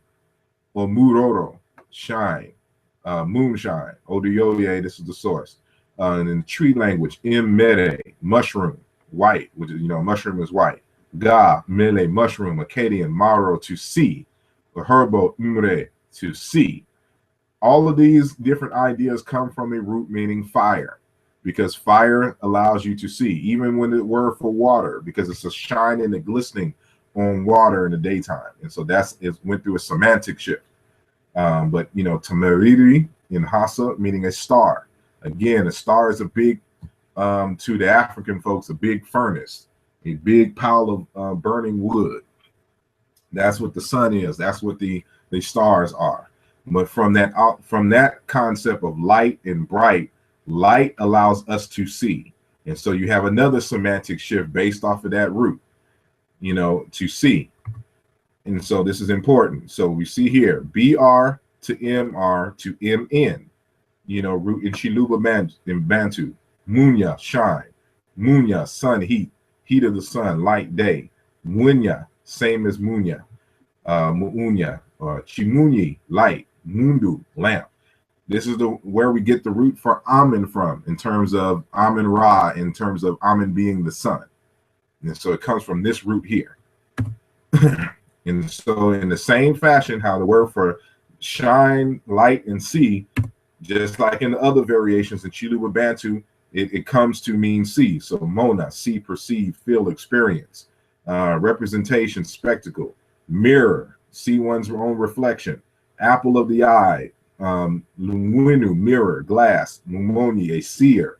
A witness, one who owns property. So to see is to possess.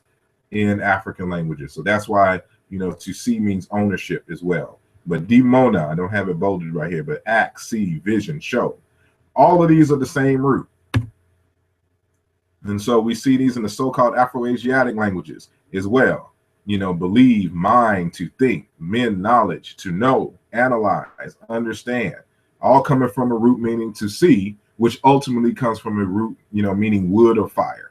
And so you can see this when I say TOB, database, that means the Tower of Babel database. So you can go to Google, type in Tower of Babel database, and you'll be able to type into the database certain search criteria, and you can type in this and this will come up. So we would expect also, without the B turning into M or the R turning into N, that we would see these words meaning to see. And sure enough, we do. So the BR root, meaning light, goes to mean seeing, which goes to mean knowing. So bar, see, know. Bere, see.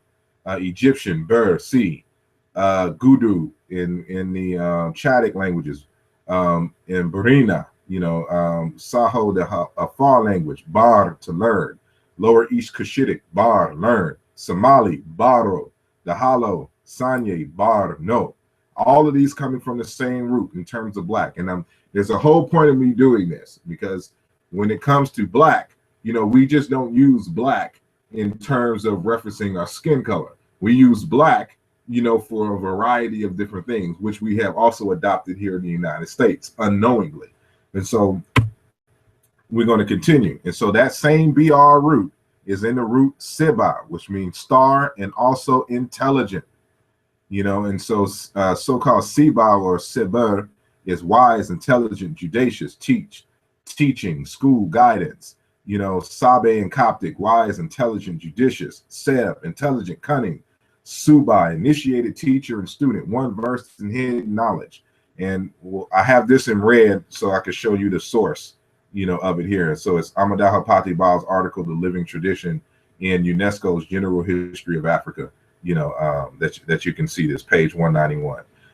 Bantu, Ziba, Liba, Ziba, Seba, knowledge, wisdom, diviner, physician, one who knows, one who is an expert, teach, have intercourse, converse with the spirits, priests, magus, the whole nine. And so this is in Wagner's book on Sumerian and Intu languages, 1935.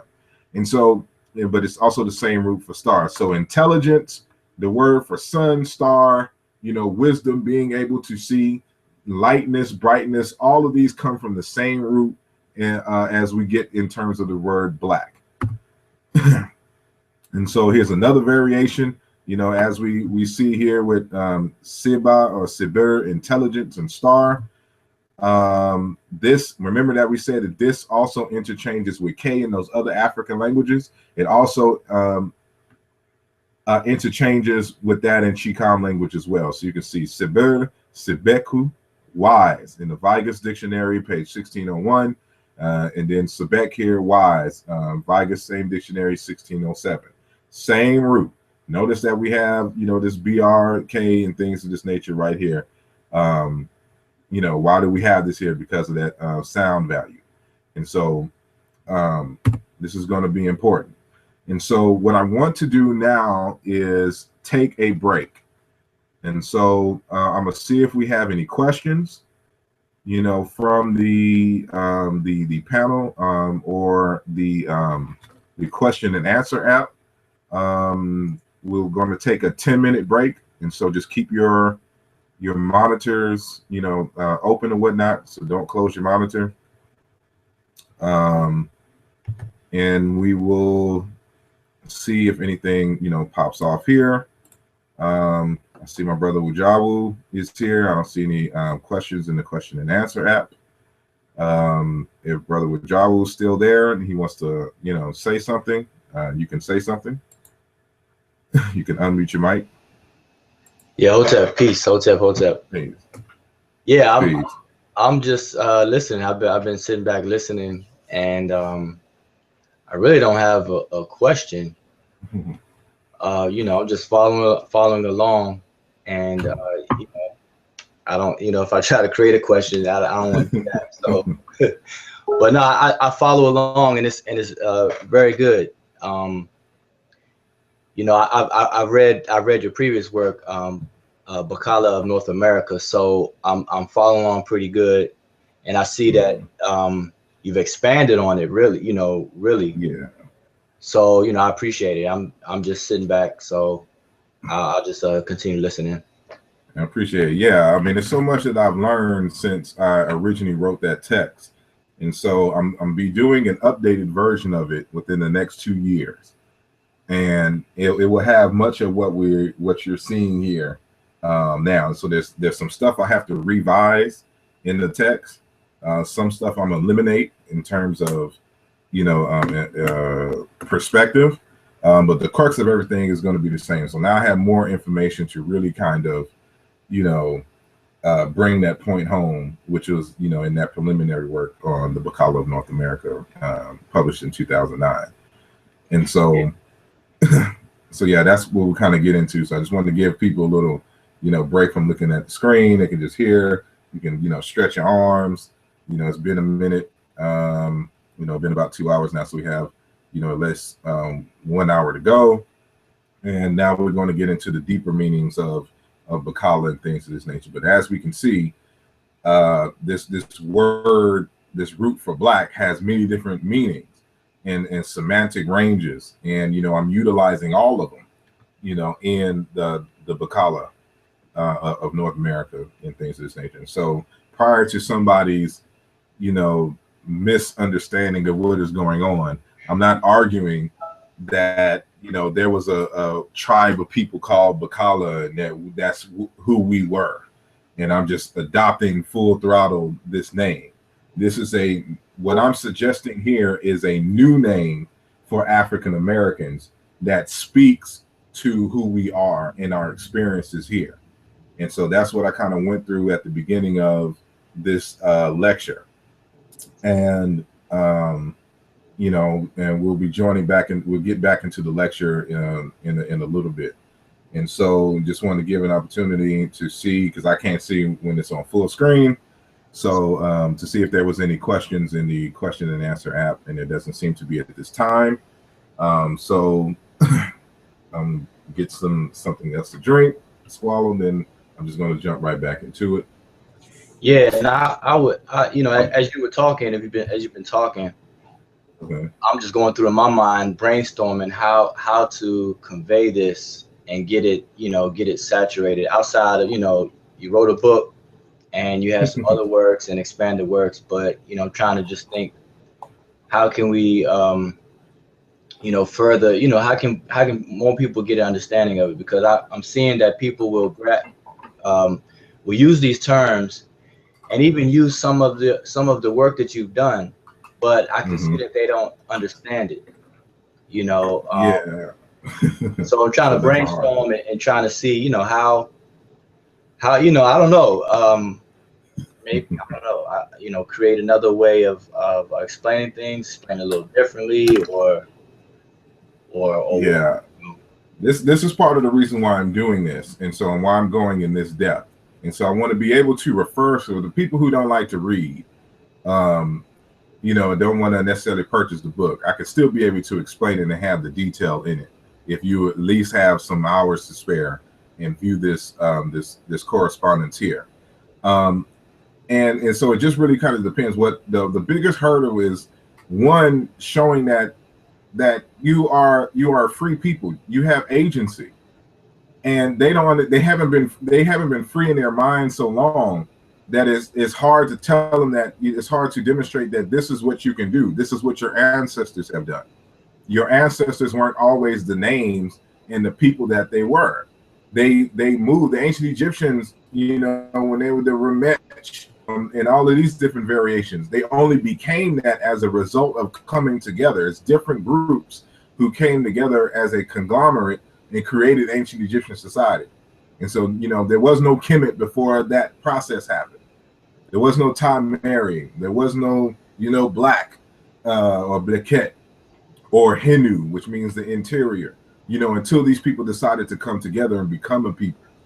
And so, history has again shown or has displaced a people and forced them to come together.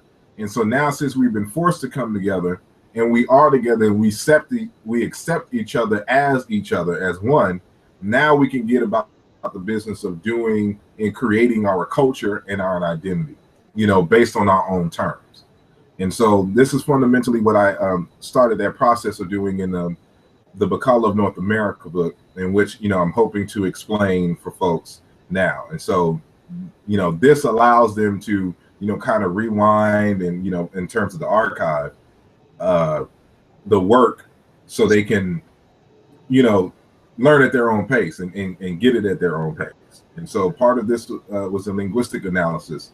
And so you'll have to understand a little bit about linguistics. So I'm trying not to get too deep. I'm not trying to use too many linguistic jargon, but just showing you, the correspondences and how this stuff, moves, and showing you the sources. Yeah. And so I'll just get started. So put the screen back on mine and go back.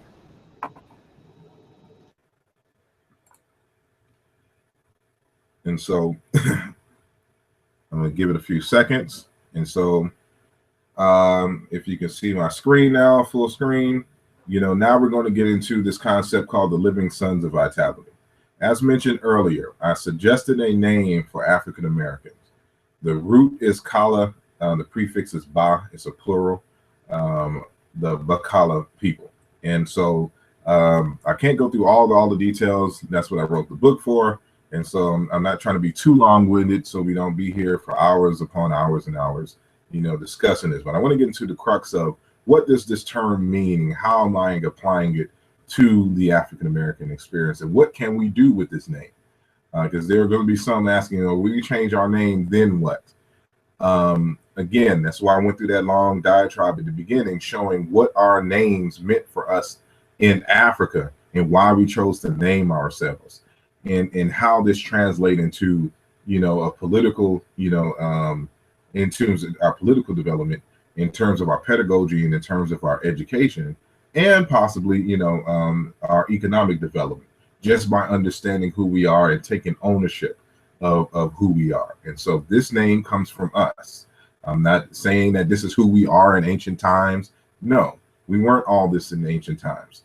But actually, I can show that there were some Kala people in ancient times, and that there's some Kala people now, if we want to take it there. And so including in ancient Egypt in terms of Kala.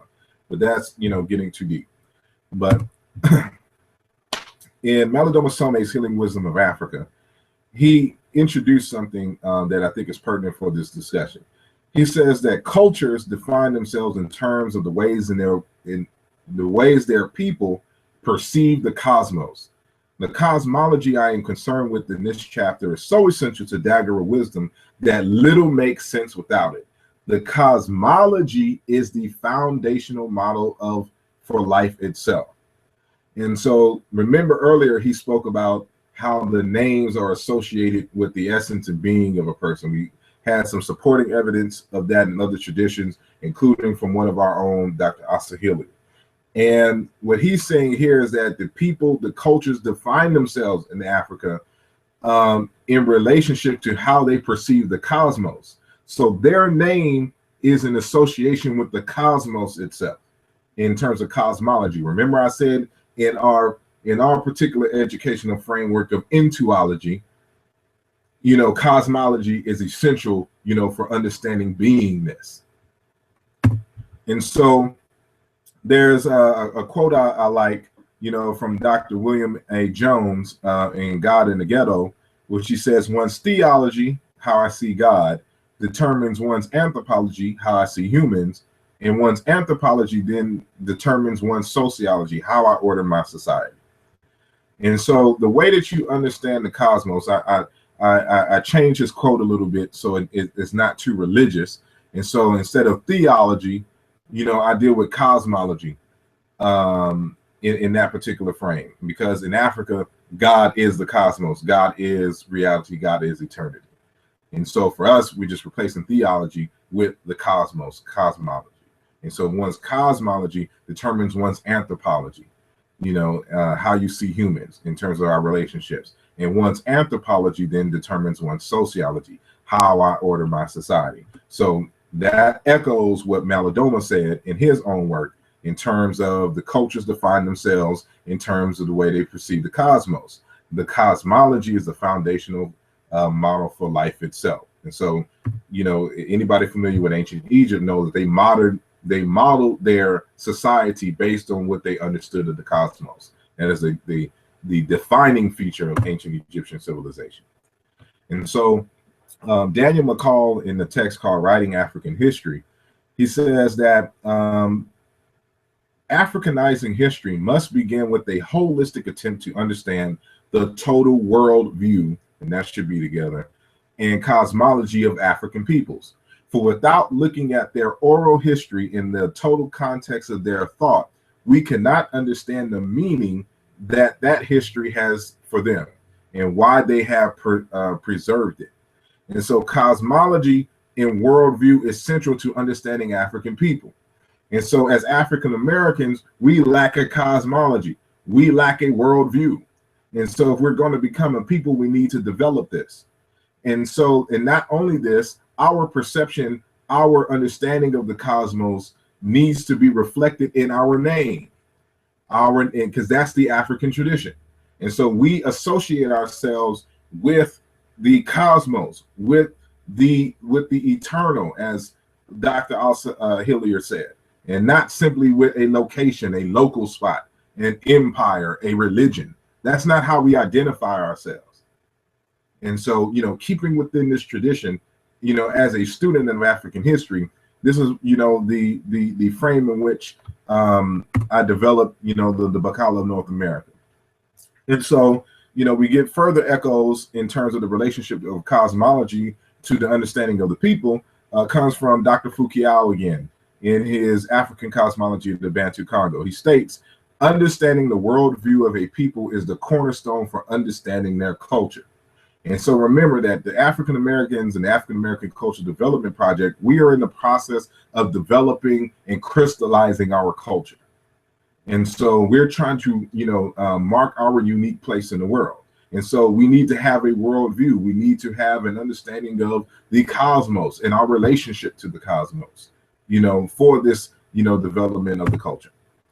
And so, we have here Missner, Casey Thorne, and J.A. Wheeler in the text called Gravitation, says this particular quote, which I like. The right order of ideas may not be, here is the universe, so what must man be? But instead, here is man, so what must the universe be? And this kind of echoes, what the ancestors would say, as above, so below. And there's a relationship between the cosmos and man. And so as an exercise, this wasn't in my original article. This is something that I added into the Bakala book.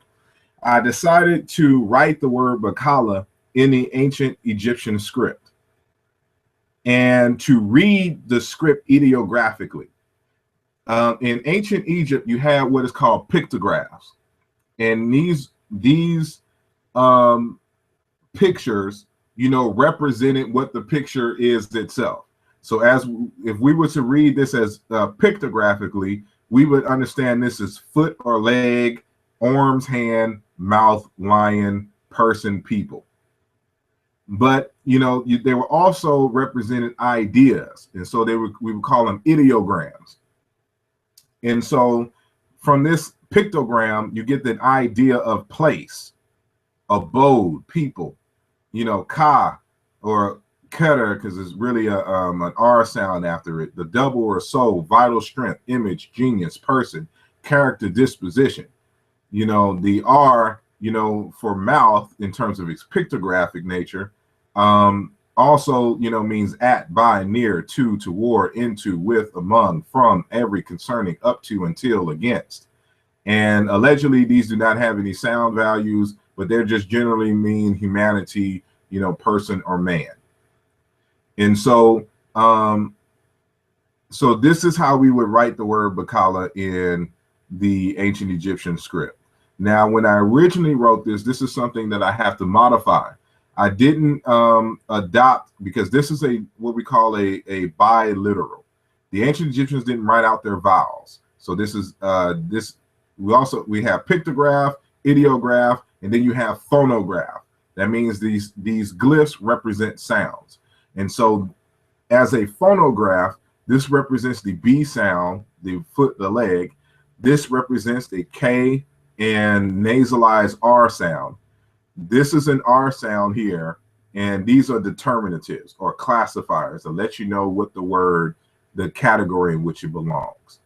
And so this is a biliteral, is a K, a nasalized R. It's a different type of R than this R, but we're still going to use this R in the same fashion, because the nasalized R and this R is just, representing the L sound for us. And because they're just two allophones of the same sound. And so this is going to be what we're going to consider, for our sake and purposes, a phonetic complement in essence. And then we have the son determinative, and the plural strokes letting you know it's a multitude in terms of people. So when we're talking about Bakala, that's what we're, saying here. And so, this is fundamental to developing an African American cosmology and ideology, so to speak. And so you can read these as words. This is a word, this is a word, this is a word, and these are, supporting, themes or words.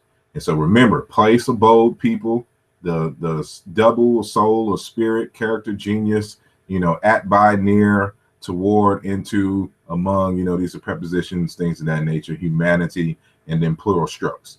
And so this is an ideographic, definition of Bakala. And so remember, when I first initially did this, this just kind of played out. So this is kind of coincidence, or is it coincidence if we believe in divine intervention and all that? But I won't take it that far. But this is what we call a shinu. This is what you would put in the middle of you would put the name of a king or a royal inside of a shinu. And so I'm arguing that we are a royal and divine people, so I put our name in the shinu in terms of Bakala. And so an ideographic definition of Bakala, if we read this ideographically, would be, because this is an elongated variant of a sign in ancient Egypt that means shin, and it also means eternity. And so from eternity, we use the word, I use it to mean universe. And so, eternity and universe, same thing. So the universe, that was what we encompass here, eternity in a circle, is the place, remember that this means place, where the soul or spirit turns, and I wish this would scoot over, but that's the mouse sign, turns into a, person or people, human beings. And so we're saying that fundamentally the universe grafts itself, evolves itself, and it manifests itself in part as human beings, and that human beings reflect the universe or eternity, as spoken of, earlier from this particular text by the scientist, gravitation.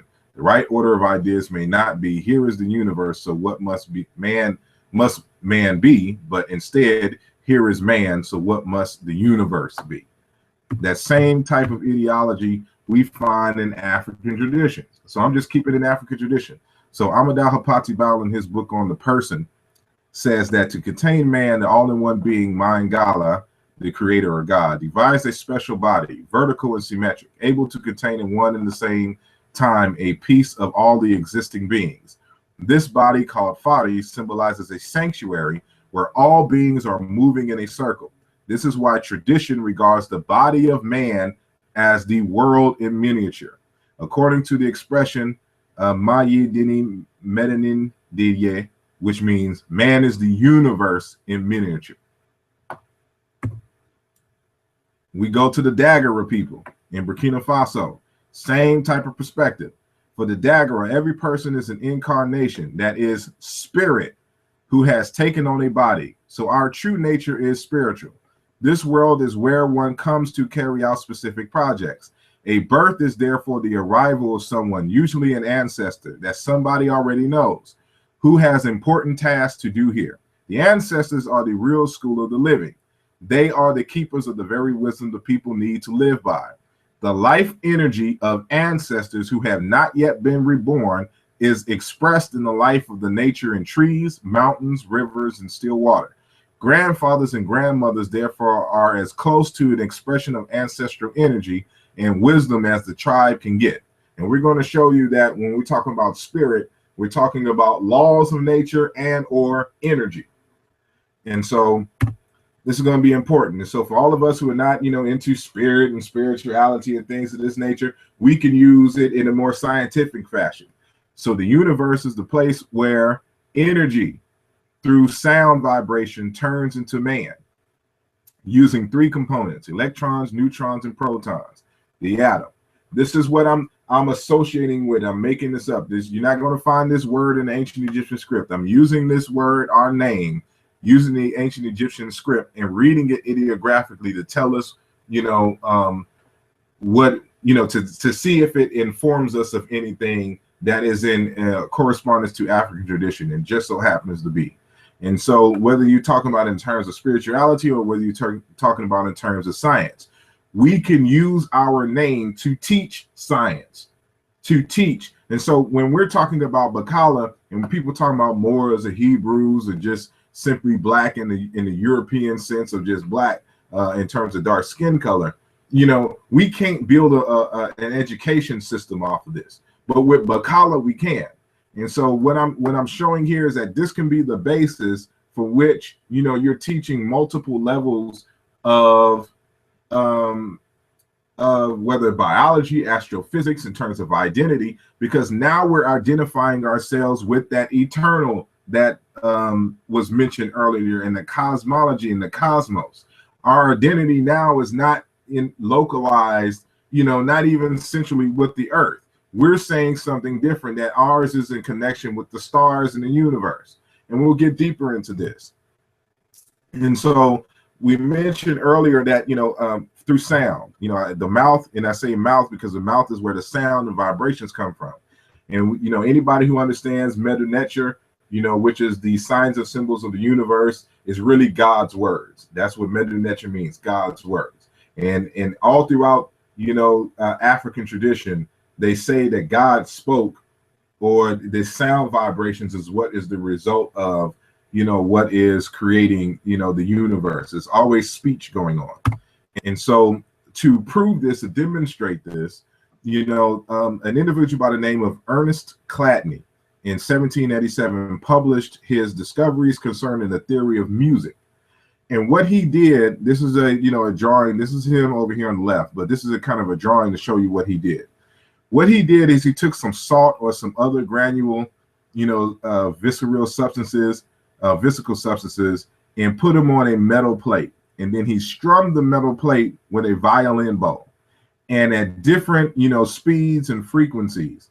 And the granule substances started to take shape in these different shapes with each, different type of string or strums that he would do with the bow.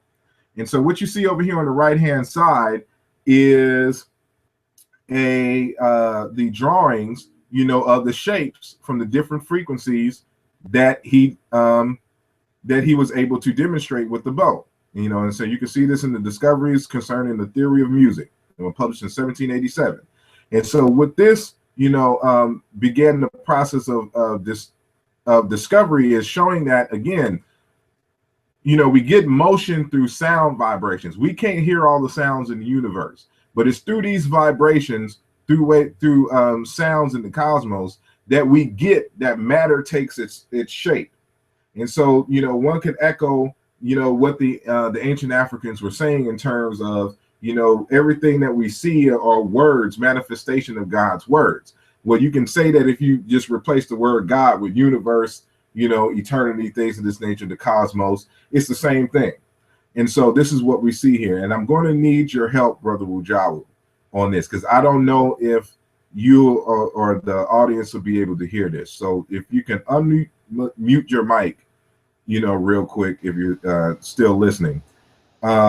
What I'm going to do is I'm going to play a video. So I need to know that, it's two things that I'm going to be asking of you. If you can hear the video, and two, if you can see the motion in the video when I start to play. So just let me know if, one or, if you could see one or two of what I just said. All right. Okay.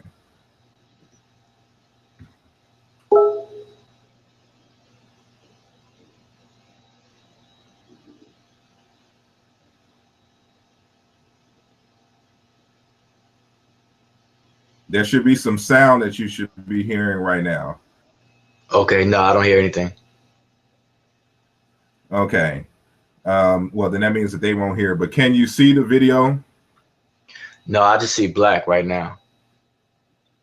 It's just black? Yeah, it's just black. Oh, there we Okay. go. There we go. I can see it.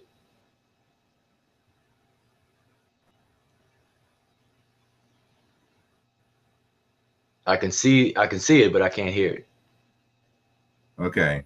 So what is going on right here is that they've updated this experiment, and they've attached, instead of doing a bow and arrow, I mean, well, the bow, the violin bow, they've actually attached an amplifier, with different frequencies. And so right here is the scientists turning, it would be better, but it's a loud screech, and they're just pouring the salt and all this other kind of stuff on this, an amplifier. So with each new frequency amplification, new shapes arise, from on the plate, as you saw in 7th class. So if you do, see, just type in, and then you'll be able to see this experiment live. And so it's really loud in my ear, and it's going to be loud when you're able to view it live. And so let my ear stop ringing for a moment. But unfortunately, y'all couldn't hear the sound. But if you type into YouTube, you'll be able to hear that sound. And and so I appreciate you, Brother Wajawu. And so, again, our name can be the basis of science. And so, even with this, with Bakala, because it comes from a word meaning fire, it also, comes to mean sun. This is where we get the word Heru, sun, from. This is what this is here, Kala, sun. And so, and Kala meaning to be, dealing with people here. Everywhere we go here is Kala. And so by way of paronymy, we can also equate it with this word here, to give light, Bakala, right here. And I've made this song by Mos Def, our official, unofficial, Bakala anthem. And, we'll see why this is the case, saying at this point. So, everybody who knows the Mos Def song, Umi says, shine your light on the world. Shine your light for the world to see. And of course, don't make fun of my singing, because I can't sing. But that's beside the point. Yeah, don't quit your day job, buddy. But I'm showing that this concept, of Bakala, dealing with blackness, is also dealing with light, and that we can use our name to teach cosmology that is representative of who we actually are, ancestrally, and we could teach, evolution, on this point. And so looks like my screen is about to pop up again. Let me wait on it. Okay, let's go there. And so again, that word, BRK, BRG, we see BRG, to light up, BRQ, to glitter, to glisten. This is all the word black in ancient Egyptian. Black, black, black, bright light. Get out of there. Okay, here we go. Let me go back. Glisten, bright light. It's in the word keper or kepri, which means sun. Same thing. This is a KB, KBR, light, glistening. When you say keper is the sun. All these are different variations, of the same word. So ours, in association with the sun of the morning, things of this nature, black, black, black, black, kala, all comes from these same roots. These are all different variations of the word kala in ancient Egypt. And so, people don't realize, but I got the word kala, from Dr. Fukuyama when I first read African Cosmology of the Bantu Congo. This is from a different book of his, but he's explaining something that he discusses in the Bantu Congo book, African Cosmology of the Bantu Congo. And so in this text, and I'll just read it, talking about African tradition and how we saw ourselves. And remember the Kikongo people, the Baluba people, people from Cameroon, these are places that we've come from. So I'm not taking something from some other group that we didn't belong to.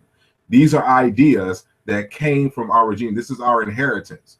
And so from this same Kikongo people that we came from, especially those living in Louisiana, Alabama, and places like Texas, where a lot of these Bantu speaking people came to, African society in general, and the Bantu in particular, perceive a human being as a power, a phenomenon of perpetual veneration from conception to death, a perpetual reality that cannot be denied, and more so after death, because this physical reality becomes a spiritually living reality in words, deeds, experience, image, and invisible radiating sun.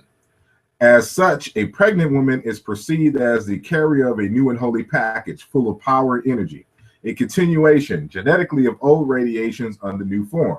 The entire community awaits for the coming of the package, the infant, the child, or the muntu to be born. The birth of a child is perceived as the rising of a living sun in the upper world, Kuinseki. The death of a human being is perceived as the setting of a living sun in the lower world, Kuimpemba, the spiritual world, or the world of the ancestors, the community of the dead. And so this is a lot here. What he's saying is that ideologically, the Bantu speaking people, saw ourselves as living suns, that the sun is a representative of us in our life cycle, going through evolutions, from time immemorial. The same ideology exists in ancient Egypt. It exists in West Africa among the Dogon and things of this nature. We are suns, living and radiating experience. Every child that is, when you see a pregnant woman, what they say is that she's holding a son, not an son as in a male in gender specific, but an sun, a living package full of energy, that's coming to bring gifts into the world. And so when we are born, the word kala means to be, but it also means cold and and burn. So you're a living sun. You are a living package of energy, which they associate with fire, in African traditions in terms of energy. And so this becomes an entire cosmology. And so we see this manifest here in this Congogram, which we call it the Kinga in the Congo cosmology. You see this over here, it says Kala, the Kala stage, the rising sun. So what you're seeing here is the cycle of the sun, and these are suns, and these are individual people, and so in the land of ancestral radiations, because the ancestors are nothing more but radiations and energy, just light. And so this light package, comes into the womb and is born. We grow to maturity, we have experiences, and then our light is out. But the radiation still lives on in the realm of radiations known as the ancestral world. This is our African cosmology here. And so this, is a round circle, was fit in the same fashion of how we have it in how I chose to do it with the Bakala. So it goes into the same fashion here, even though I'm using the ancient Egyptian, hieroglyphs, I'm using the more ancient to discuss the more present, which we have here. And so, this paronymy becomes, very important for us, because again, Bakala or Bakar means morning, morrow. Remember that the Kala is a morning sun. Same thing with Kepri, which is a morning sun in ancient Egypt, still the same word. And so we also have, Bakir or Bakala, to be, to become pregnant, to make pregnant. These are the glyphs for it. And so I'm using this paronymously, when we're creating our cosmology. in our understanding of the universe, you know, based upon our actual tradition from where we came from. You know, we can prove that we came from Congo. We can prove that we came from Cameroon and Ghana and Nigeria. You know, you can't prove that we came from North Africa amongst Berbers. You know, that we was these Arab-speaking, you know, Berbers or whatnot in terms of Moors. You can't prove a Shabbaz. You know, we can prove, you know, these folks living in Africa. These are the traditions that come from us, and that, you know, we are utilizing, doing the same kofa, but we're speaking in our own name. So we're utilizing it in our own unique way, you know, to bring about a certain, you know, type of consciousness and reality for us here in the United States. And so this right here is a Baluba Kifwe or Kifwebwe mask. This word fwe is the word for death in Chiluba. And this is a cognate with the word mut in ancient Egyptian, the word for death. And so the labial B, D voice, and turn to F in Chiluba, but it was nasalized and became M in ancient Egypt. So when you see mut, this is what you're seeing here, kefwe. So it's really probably mwet, you know, instead of mut or mut, as you know, we say in Egyptology speak. But that's neither here nor there. This mask here is a death mask, and especially of a king. And what these little intricate circles are really rays of the sun. And so I put this here because we're showing again, the Baluba people, where we come from. A good chunk of us came from the Baluba people. And so just like their cousins, the Bakongo speaking people, you know, they associated us in terms of who we are with living sons. And so they would have these masks, you know, which would be equivalent to any mask of Ra or Heru in ancient Egypt, or even Heru. And so in that same fashion, this is what you're seeing here. And these are rays of the sun. We actually see these in Nigeria too, with the itchy scarification on the mask, and even the people. They have scarifications among the Igbo people and even the pygmies that used to live there, you know, representing the sun. And so, you know, this sun, these star cosmologies and associations are ubiquitous across Africa, and we're just keeping in that tradition. And so this text that I have here is actually from an unreleased text written by Dr. Mubabinge Bololo for a work that is being translated into English, you know, his PhD dissertation. And so, you know, he's describing a similar mask. It's not the exact same mask, but it's a similar mask in his book. And so he says, above these three motifs, we have the human face in the form of the solar disk. It is a Luba mask from the Congo, portraying on one hand the sun, and on the other the human face as a metonymy of mankind. Circular in its form among the Luba, it refers to the primordial egg, the origin of life. It is the solar disk with a human face. This human sun mask represents Diba Katangidi Bwa Mu Mpala, the sun that one cannot look in the face, and Diba Dia Monat Lubidi. I don't have the proper tone marks because I'm not pronouncing this correctly, but the sun that sees two sides, from all sides, meaning the supreme creator. Diba Iba, the face of the master of everything, the face of the master of beings. And so again, we see amongst the Luba this association between mankind and the sun. And so even in Nigeria, I told you this is ubiquitous all of Africa. I can do this all day, but I only give a few examples for the sake of time. And it is a hunter's funeral. There's a book on Ogun, edited by Barnes, 1995. These are the page numbers where you can see this. And I'll just read this. This is what the Yoruba people were saying towards a hunter who had just died. And so this is at a funeral. I trotted and I trotted. I couldn't reach a combi anymore. That's the person. Our Father has been transformed into a heavenly light which never dies. And so for those of us who are familiar with ancient Egyptian culture, we know that when you die, you become a star and you exist amongst the imperishable stars.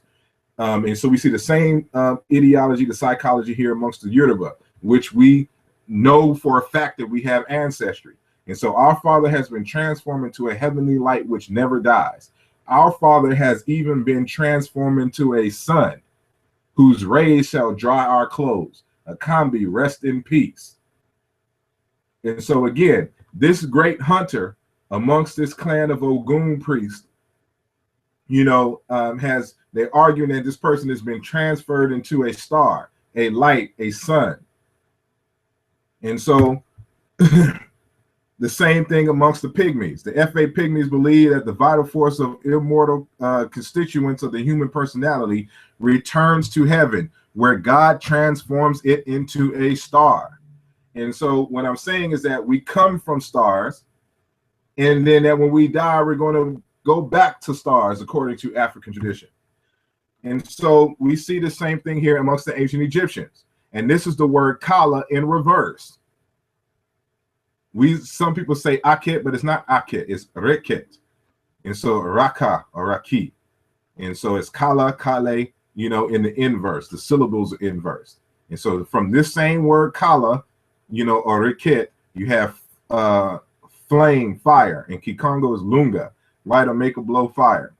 Reket, the shining one, especially Hathor. And the Bahia Bantu speaking peoples, the Rungu, deity of fire. Rek again, to be glorious, to be beneficial, to be useful. Reket, a so-called effective spirit. It should be just a word for spirit. Reket, ghost. Ak, spirit, glorified spirit, the deceased, holy. And Chiluba, Bulinga, saint, holy. Chiluba, longa, to pass away, to die. And Mulonga, someone who has died, an ancestor. Isizulu, Mulungu, blessed ancestral spirit. Vandawu, in South Africa as well. Mulungu, blessed ancestral spirit. This is what you pronounce as Mulungu, Mulungai. An ancestral spirit, an ancestor. Riku, Riku, stars. Isizulu, Ilanga, sun. And Riku, sunlight, sunshine, radiance. Ding, shine, Proto-Bantu. And you'll find in all these different languages a variation of this word meaning shine or bright. And so D turns into L. That's where we get these, L and R's from, and ultimately from a K type sound. And so there's a semantics going on here. Because the word sounded like the one for, ancestor and the one for fire and flame, the ancient African Negro Egyptian speakers combine these concepts together, to create a narrative in the cosmology.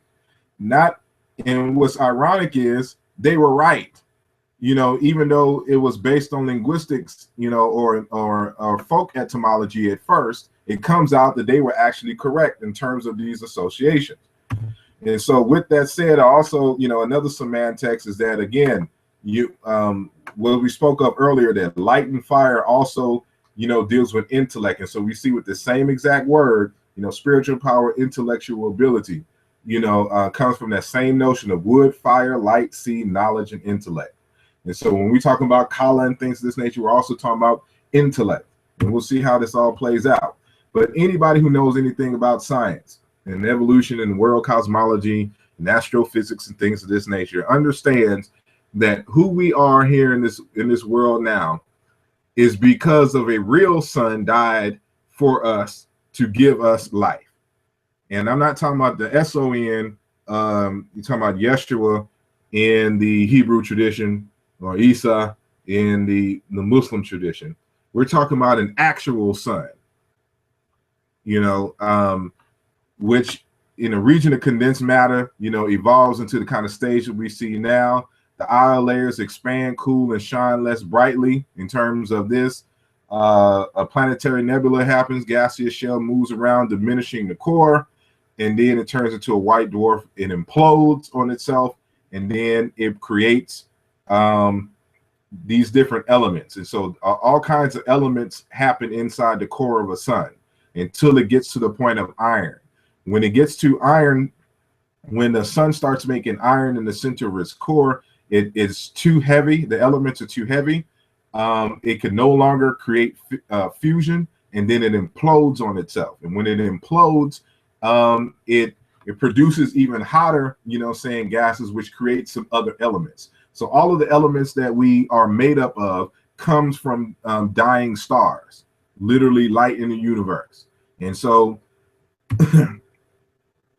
as we can see here from these things here, I don't know if y'all are familiar with Carl Sagan, who's a scientist, who made this famous statement: the nitrogen in our DNA, the calcium in our teeth, the iron in our blood, the carbon in our apples were made in the interiors of collapsing stars. We are made of star stuff.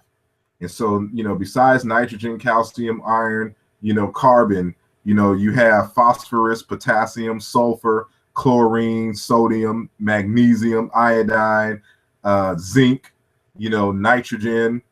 We said nitrogen already, saying and oxygen. Hydrogen is not created in stars, and also helium. And so those are the one of the few elements that's not created in stars. But all these other stars that make up the human body, these are the gods that make up our body. And so in Yoruba land, they talk about Ogun, Oshun, and Oya. For us African Americans, the Bakala, we talk about oxygen, carbon, hydrogen, nitrogen, calcium, iron, carbon. These are the gods that make up our body. And we have a different set of gods that make up our personality, but on a physical level, this is who we are. And so nobody can argue against that. We are not stars, we are not Kala, we are not Riku. This is who we are. This is where we came from. This is our ultimate origins in stars. And so I just like this artwork. I don't know the sister, but it's Nicole Owens who did this, kind of reaffirming our roots in the stars, our roots in the cosmos, just like our African ancestors talked about, just like Asa Hilliard, now an ancestor, a living star, a living sun, in the universe. And so, we know Dr. Neil deGrasse Tyson, who also said this: not only do we live among the stars live within us. And for y'all to know he's an African-American astrophysicist. And so what he's saying here is what we're saying here with Bakala, and here's, Reki, Aku, and Yoruba is Aiku, in terms of an immortal spirit. So they lost the nasalized of Ula Trill R sound. So they say Aiku in Yoruba. But, this is the word in the ancient Egyptian. This is how we spell it now. So when we talk about the Bakala, and who we are in these living sons, this is what we're talking about here. So we're talking about, evolutionary processes, how we became, and how, these, elements became who we are today. And so with all of that said, this is a modern Madombe script in Congo. And this is how you would spell Bakala using that. So I wrote it in the ancient Egyptian script, which you see right here. And this is how you would write it in the modern, Mandombe script, in modern Congo. And so the definition that I gave to Bakala is the enlightened, spirited, vitalistic people of the sun whose love radiates like the warmth of burning coals. So when we say Bakala, this is the totality of the meaning that we're saying.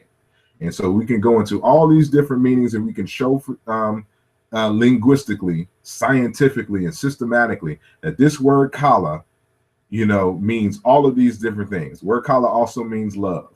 But, I didn't get into that as well. But it's in terms of enlightenment, intelligence, spirit, vitalistic, force, people, the sun, burning coals, warmth, and things of this nature. All of these culminate into, a meaning for us.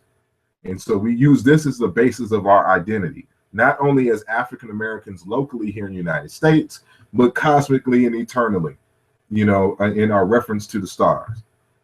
And so with that, I also renamed Africa, Da Malalela.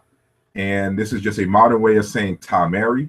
And this is a word dealing with friendship, love, family, fraternity. That's what this word Malela or Tamari means. And so when we're talking about Africa, we're saying now Dia Malela or Da Malela or Da Malelela. You can say it in those different fashions. And so, one of the symbols for African American is the burning coal, and these are, various definitions. You will have to read the book to see the details, how all of this comes about. And we're talking about, the consanguinity. This is the family relationship.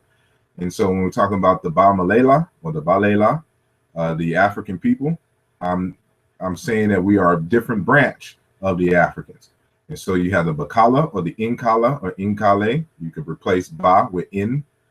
The N sound is a prefix of agent. And, we are part of the diaspora Malela. And so, for the Bakala, North American, African Americans, and then you have the Afro-Caribbeans, Afro-Mexicans, Afro-Brazilians, Afro-British. If they decide to, create their own name for themselves, we'll replace this with what they decide to name and identify themselves with.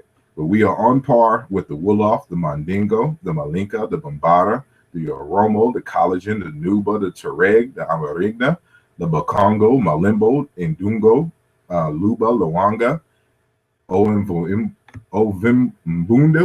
Kabinda, Pimba, Mbundu, Khoisan, Batwa, ancient Egyptians, Cymatics, Remetches, whatever. These are all the, saying the African people, and we, are part of that branch of that confederacy.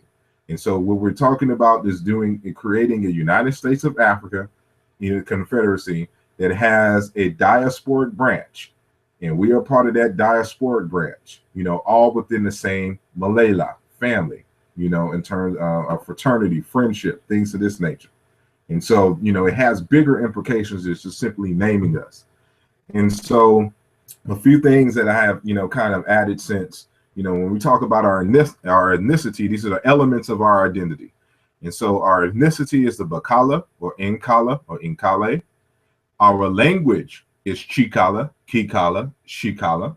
So instead of saying African American Vernacular English or Ebonics, because we have an identity, or suggested identity, we can use, our ancestral language grammar mechanisms to talk about our language. So just like when you would say Kiswahili or Chiluba Bantu, we say Chikala, Kikala, or Shikala.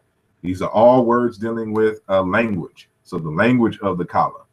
And so Ba means people. So the Kala people, or the people of the Kala, or Inkala, so it means person. So we figuring us as a whole. But this is, we're saying the same thing. So as an individual, you would be a Mukala, just like a Muntu. So a Mukala is an individual. So Asar Imhotep of a Mukala. But everyone who is listening now who is of African American descent, that means your ancestors, by blood lineage, were brought over here to the United States to be enslaved, by the European powers, and we and the descendants of those who were amalgamated from all those 46 tribes or ethnic groups in Africa, are the Bakala people. So if you came over here as a Yoruba speaking person from Yoruba land, you would not be a Bakala. You would be Yoruba. Same thing if you was a Luba or a Wolof speaker. You that's your immediate ancestry. That's your language and culture. This is strictly talking about those who have been enslaved, these Africans who have been enslaved here in the United States, and their descendants. So those are the Bakala. Those are the Nkala, individuals. Our language is Chikala. The greater nation, that we belong to in confederation is the Malela or the Africans. And so our religion, this is another discussion that we've had in the past and that I've labeled Bolingo, Malinga. In ancient Egypt, they would call this Ma'at or Meri. And so this is our religion. It's a word for love, friendship, fraternity, things of that nature. I had a whole lecture. Matter of fact, my book, Where is the Love? How Language Can Reorient Us Back to Love's Purpose, has all the details, on these words here. But these words here are just modern variations of the word we're mispronouncing as Ma'at. But it's Molingo, Malinga, Malega, Bolingo, family, love, things of this nature. And so that's a totally different thing. And so, as I mentioned earlier, the Bakala national anthem in relationship to exactly what, its relationship to suns and shining and giving light in Bakala is the song by Most Def Umi Says, so that we should, make that song our sacred song because it speaks perfectly, to our conditions, our history, and the nature of who we are. And when he says, I want Black people to be free, he's using the word Black in the right context. And it's right there in exact with the word kala. The word black and the word kala in Bakala are the same exact word, and it's the same exact context. And so instead of just using black as a general term, we're using a more ancestral variation of the word for our identifier in terms of our ethnicity. And so, you know, that becomes the basis of your power, because now we have to start creating Bakala stuff, Nkala stuff, start having our own ways of doing things, just like everybody else in the world. And so when you're buying an Italian suit, or you go to the store and buy Hebrew francs, or Canadian bacon, or Belgian waffles, when you start talking about German engineering, Irish potatoes, Chinese kung fu, when a sister goes to the spa and gets a Brazilian wax, or when you are alone with your girl or your guy and you are quote unquote French kissing, you know, they put their ethnic identity and stamp on their ways of doing things and their products. And this is what they sell and present to the world. When we are able to put our identity on things of this nature, now you have something to offer the world culturally, you know, and you can build, you know, economic systems based on your culture. As the third chapter in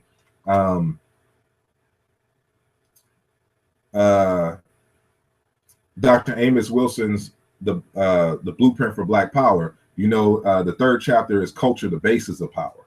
And so, you know, from these ideas, you know, I'm just putting into work and put into manifestation what our ancestors have wrote. So I'm just culminating, you know, stuff that we've already agreed upon ourselves, and just put it in a unique, creative way that we can utilize it and move forward proudly in the world, just like our ancestors did when they created ancient Egyptian civilization, you know, Mande, the Luba civilization, or any, you know, Ethiopian civilizations, things of this nature.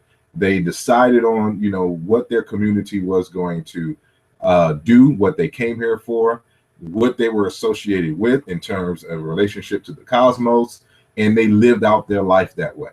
And so anybody familiar with ancient Egypt, again, their whole society was rooted in their cosmology, just like all the African groups that we spoke of earlier. So within that tradition, but speaking in our own name, this is my suggestion for a, you know, a new label for African Americans, one that is eternal, one that can stick. And so, you know, regardless if you don't agree with the name, you can't say that that Bakala is not who you are, even if you don't accept the label. Even if you don't accept the label, you have to admit in terms of this is who you are, because we can prove it scientifically. We can do this historically in terms of, you know, the kinds of ideas that our ancestors were associating with themselves. And so, you know, our label is based in science, it's based in history, it's based in our culture, just how it's supposed to be. And so with that, I end the lecture part of the discussion. I appreciate everyone for, you know, sticking with me this long. I know it's been almost 3 hours, and so as I said, it would be long. You can, you know, view the archive, you know, saying a little later, and get out of sharing my screen. And so we don't seem to have, you know, many questions or any questions for that matter, surprisingly. And so, you know, I appreciate, you know, everyone again, you know, listening, and then Brother Wajawu, you know, for, you know, joining into the discussion. So given what was said, do you have anything, you know, to add? No, like I said, I've just been listening and you know, just listening in. So I'm following along. I just hope, you know, as I gain more understanding, you know, I'm trying to, you know, process and wrap my mind around different concepts and things, and I'm trying to see the best way to convey it to the next person so they can understand.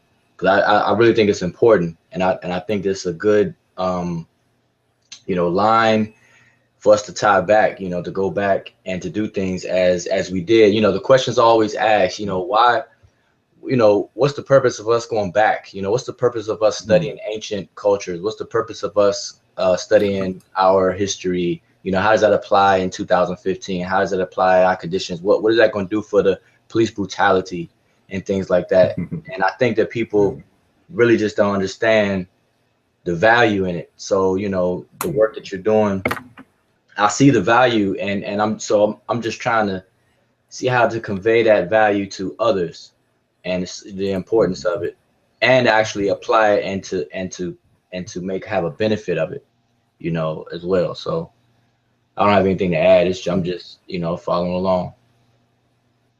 I appreciate it. I appreciate it. Yeah, again, it's so many ways that we can take and utilize, you know, this, that, you know, in terms of, you know, even on the product side, but more so again in terms of creating our own rituals and creating our own symbols, creating our own, you know, philosophy and worldview. And so, you know, if we ground ourselves into something that is solid, then it's not one of those things that will be a trend. It would be, you know, this is who we are. And so when people talk about we're Moors and Tribe of Shabbaz, you can't even tell me what the word means. You can't tell me how it applies, and it doesn't. And even so, it doesn't apply in the same way, in the most sacred way in which our ancestors, you know, utilize their names.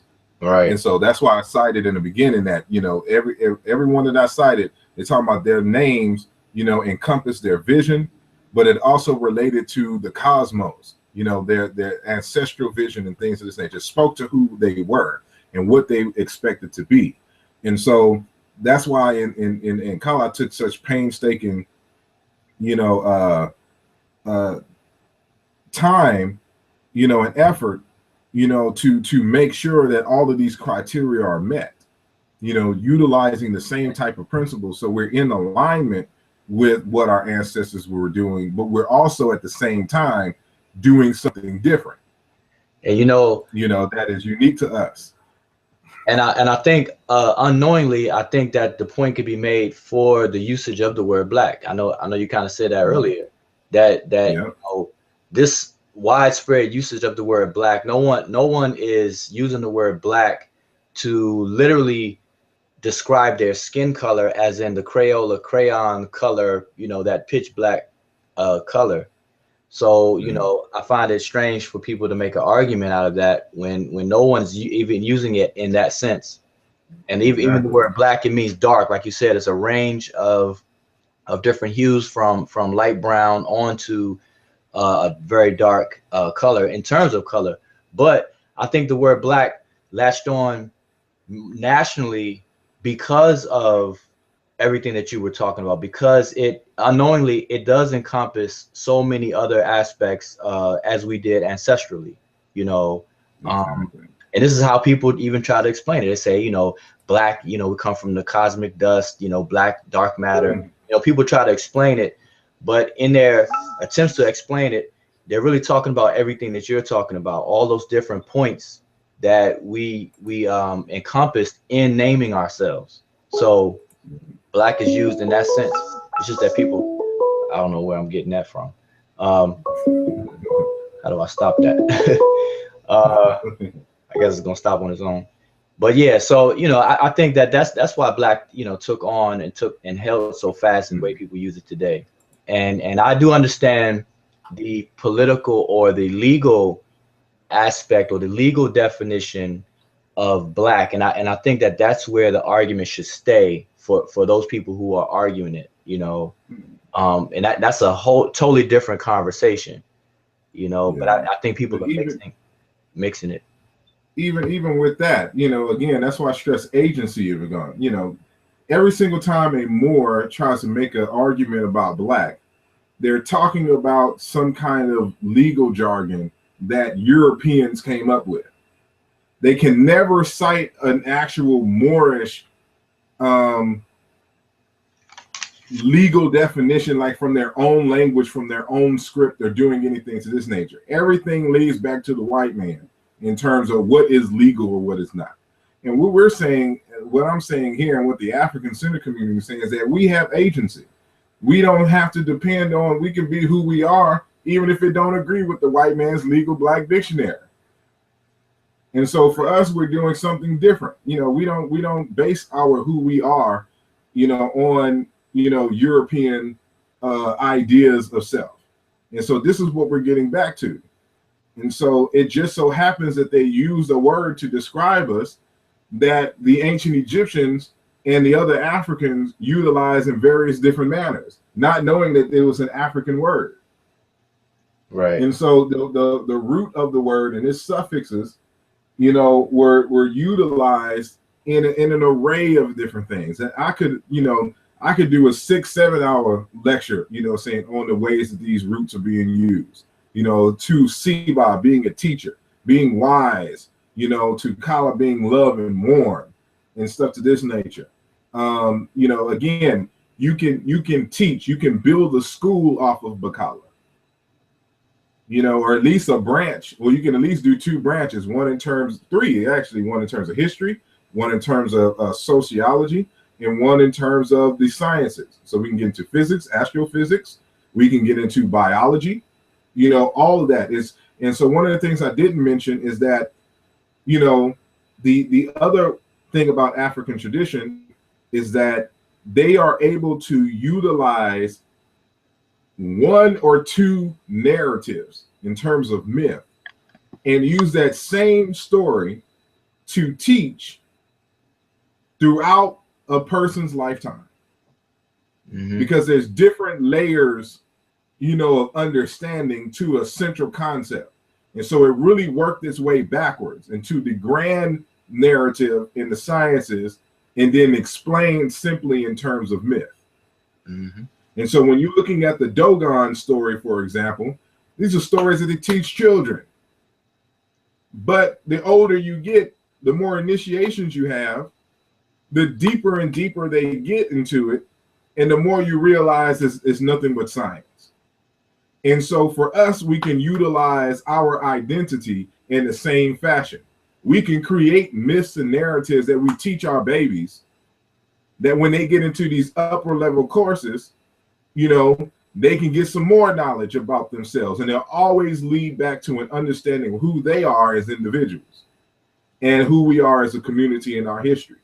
And so not only that, we can, you know, utilize it in terms of health. And so where would you go to get that phosphorus, that carbon, that nitrogen that you need, you know, to keep your body healthy? Where do you go to get that? You know, why do you need that? You know, where did these elements come from? And so, you know, we're back to the stars again. And, you know, that's, if anybody studies Chinese, you know, oh, I'm sorry. Oh, no. My screen froze up for a second. Oh, so, okay. I'm sorry, go ahead. You can go. No, I was just gonna say, you know, if anybody, you know, looks over Chinese culture, they have integrated pretty much every area of life from cosmology. They have Bazi astrology to health with the different Chinese medicine, what they call Chinese medicine. You have acupuncture, you have qigong, you have what else? Feng shui. You know, where they orientate different objects and you know their sense of direction and things like that. So they have a well integrated system, even all based around the person. You know, who they feel that the human is. You know, in their case, you know, Chinese people and so on. So you know, it just seems, you know, it's automatic, natural. It's something that we did and something that we need to do. And I think our absence of it or lack of it is a major contributor to the problems that we have as a people today. So, you know, when people ask the question, what's the purpose of us studying history and things like that, you know, I think that we were fooled and duped into devaluing that history in the first place for the question to even be asked in that way. So it's like, you know, nowadays with you know, the cost of gas and everything like that, if you see a penny laying down or you know, a nickel, you know, you're not really hard pressed to pick it up. You know, it's just a nickel or whatever. Well, back in the day, a nickel was valuable. A nickel could buy you, you know, a Snicker bar or something. You know what I'm saying? You look for nickels and things. So it's just the value has diminished, and I think we need to get that back. I think we need to really see the value in all these things. So somewhere that was lost. So we have to get that back. Most definitely. Well, I don't want to hold the people up anymore. I'm going to keep them hostage. Yeah, we've been doing this for Yeah, so it's already been 3 hours, coming up right at 3 hours now. And so, I don't know if anybody else will have a hangout or something after this. I may do another hangout, but at least want to close this session. So I appreciate, everyone who is listening, and, please review, if you have any questions, hit me up on Facebook or Twitter, or you can go directly to my website, which is asarimhotep.com. And we can continue the conversation. So, again, I'm not making an argument that this is who we were, quote unquote, in the past in terms of a label. I'm saying this is a new label based upon a certain set of criteria and a certain history that we all share in terms of African Americans. And, my book, 2009, my 2009 book, The Bakala of North America, is kind of my thesis. And so, as I said, there's a lot of things in that book that I'm going to be changing and things of that nature, and adding and kind of refining. And so a second edition, saying will be coming within the next 2 years. But if you just want to kind of get a gist of what, I was talking about now with some other expanded arguments, I encourage you to pick up the book. And so I appreciate everyone. Let me make sure there was no questions in the question and answer app. Doesn't seem to be any. Okay. Appreciate everyone. Thank you, Brother Wujawu. And hit me up. So keep the conversation going. And we are out.